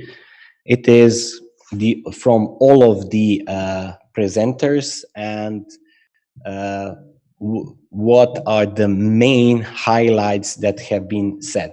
First of all, in the introduction and the opening session, all of the presenters highlighted and discussed about the need for the energy transition, for the new blue energy technologies, and what is the perspective in the new period for the European Union. When we particularly discuss about the presentation from the Croatian hydrocarbon agency. So there is a procedure. The procedure is the main driver for greater deployment of blue energy sources. Some European countries already did that procedure. It is upon the Mediterranean countries to set up this procedure for the marine spatial planning. The next presenter highlighted the energy transition on the regional level and the importance that is for the local communities, especially here for the Split Dalmatia County. The Split Dalmatia County itself highlighted the importance and the synergies between the preserving the environment and the ecosystem and further development of the economy on the local level. So, and that it is on the regional governments to build their municipal, maritime special plans through GIS portals, which will give an opportunity for the investors to ease the procedure for implement technologies. Then we have from the Union of the Mediterranean, where we have to gather the stakeholders and connect the stakeholders for the greater implementation and development of the blue economy. This has been highlighted by our two colleagues from the Union for the Mediterranean, and lastly, from the Wind Europe, we have that the projects are moving to bigger depths with floating structures due to cost reductions. The potential for European offshore wind is more than 2,000 gigawatts. It is important to make a trade-off between all actions in marine environment. Exactly what are we trying to do in the Blue Deal project? So, with this conclusion, I open the floor for the questions. We already have one online question from Rodrigo Lorca, asking Jelena Karamovic and Katja Šimunović from the Croatian Hydrocarbon Agency. The wind speeds of 5 meters per second were considered at which elevation? Was it for 10 meters, for 100 meters of height, or 150 meters height from the sea surface? So I invite the colleagues from the Croatian Hydrocarbon Agency to answer the question put in front. We considered 100 meters above the sea level. Okay, if I may, since you are already here online, I have a question regarding the, you specified the number of wind turbines that can be placed on a particular area. Yeah. And what was your methodology for considering the numbers of potential installed turbines? Since it is, you have to consider also the wind spin potential and not just the area that is available for the implementation of such technology? And we looked at just the number of turbines per areas in the existing offshore wind farms in Europe. So we did population according to the area and number of turbines. So if I understood you correctly, you basically compared the offshore wind farms at the North Sea, and calculated on that for that particular wind farms what is the distribution, and then applied it for the Croatian case. Yes, we did that. Okay. We know that the wind speed is higher at the North Sea, but exactly, this is my point. This has to also be taken, but for sure there are ways. There will be more calculations. Yes. Okay, now let me see. From Luisa, from the Cyprus Energy Agency, she has a question. When does Croatia plan to finalize the permitting procedure for offshore wind deployment? When will the work begin for this? For all the participants that are putting the question, I will just kindly ask that you also name who to put the question to. For this question, I can answer that this Croatian maritime space planning is proceeding. It is done currently. When it will be finished, this we don't have the information still, but we hope that it will be in the coming time period.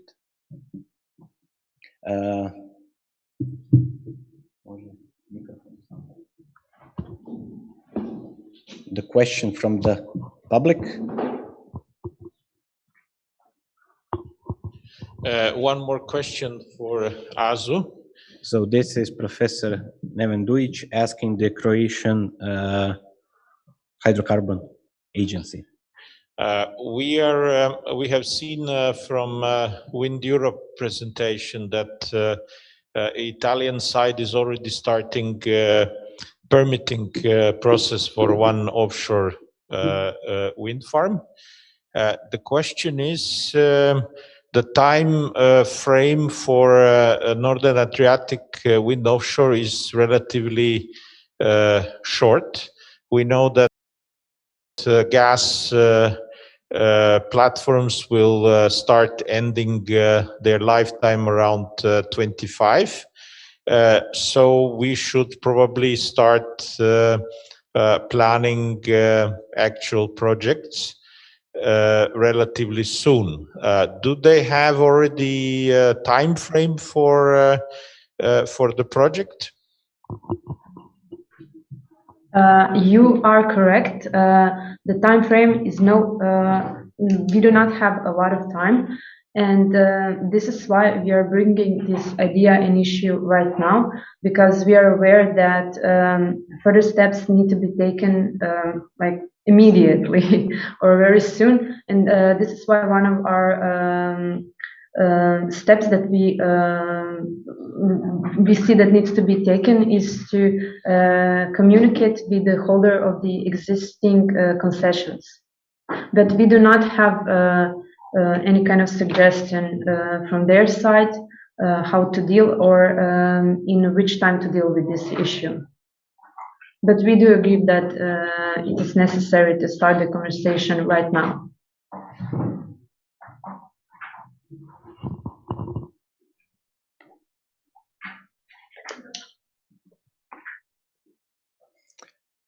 Any other questions? So there is a question in the back. Please introduce yourself and put the question to address it to.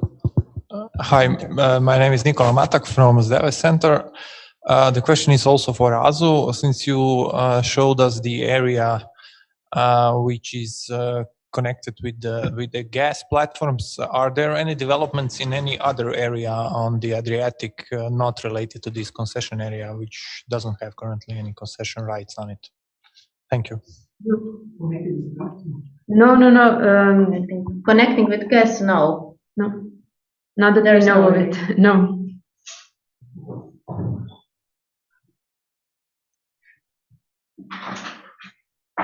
Anyone else from the online listeners? So there, okay. So my name is Vladimir Vidovic from Zadeve Center, and I have a question for Mr. Ivan Komushanac. Basically, I would like to ask about the maximum sea depth for wind turbines, and what is the comparison of the costs for the typical fixed wind turbines and floating wind turbines, and can we expect that floating wind turbines are going to reduce the cost significantly? And additionally, how the costs depend on the depth of the sea? Okay, thank you. Interesting question. Of course, the deeper you go, the costs increase. That's why we were so far the projects were very close from the shore, and basically not the point was not to be close to the shore, but to have the lowest possible depth. That was the number one factor. The second one is how far you go off the shore. Now, in terms of costs and the actual implication on that, I don't have the exact figure, but I do have the figures for bottom fixed offshore. You take a look at the French tender, Dunkirk, 44 euros per megawatt hour tariff. You had similar figures in the UK already. We're gonna have now in Poland a bit higher because they are the first projects. So what happens is when you have a first project, you usually have a higher tariff. So I think in Poland now it was somewhere around 70 euros per megawatt hour awarded for the first projects to see if they can perform, and cost reductions are going to be seen later once they introduce auctions. So auctions usually drive the cost down, and we'll see for sure low prices in Poland as well. Now on the price of floating, we still have to see. We see it currently in just around 100, a bit below euros per megawatt hour. But again, that's what we've seen from administratively set projects, for instance, in Portugal. But if you take a look now at the French auction this year, this is going to be maybe the baseline for Europe. They're going to auction 150 megawatts. So there the developers will really compete, and we'll see which price they think they can deliver. And ultimately, the price they bid is basically the LCOE. So it gives you a very good overview, because the tariff is for 20 years. They plan to have their project running for 20 years. So they have to make sure that they have enough revenues to survive for 20 years. Okay, we have a next online question from Goran Krajačić from the University of Zagreb. It is not addressed to anyone particular, but we will answer it. What is the potential of Croatian shipbuilding and cement industry to participate in blue energy offshore technology? Are they work on it already? So do they work on it already? If no one wants to take okay, even from wind energy wants to say something, answer. It's cement, yes, but it's also steel. That's quite important. So most of the work that's being done in offshore with bottom fix is steel. That's the number one thing that you need. And in floating wind, it's going to be interesting because it requires a lot of work on the substructure. So it takes much longer to build a floating substructure than to build a monopile. So there's going to be a lot of work in the pipeline to be done. We do have a couple of Croatian companies, but it's still very early in terms of entering the market. We have Brodosplit, for instance, that's involved onshore and a bit of offshore. but they still need to break through the ice to go there. But indeed, the shipyard industry is a very good example. We have a very similar case in Poland. So Poland didn't have any offshore wind, doesn't have any yet.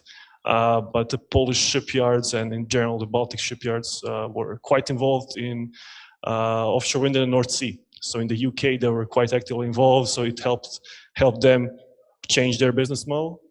Example, Gdansk, but also some in the UK were prospecting from that. So if you take a look at the Mediterranean Sea developments and you have offshore wind in the Mediterranean, let's say Italy or Greece or Spain, definitely is going to be also work for the Croatian industry.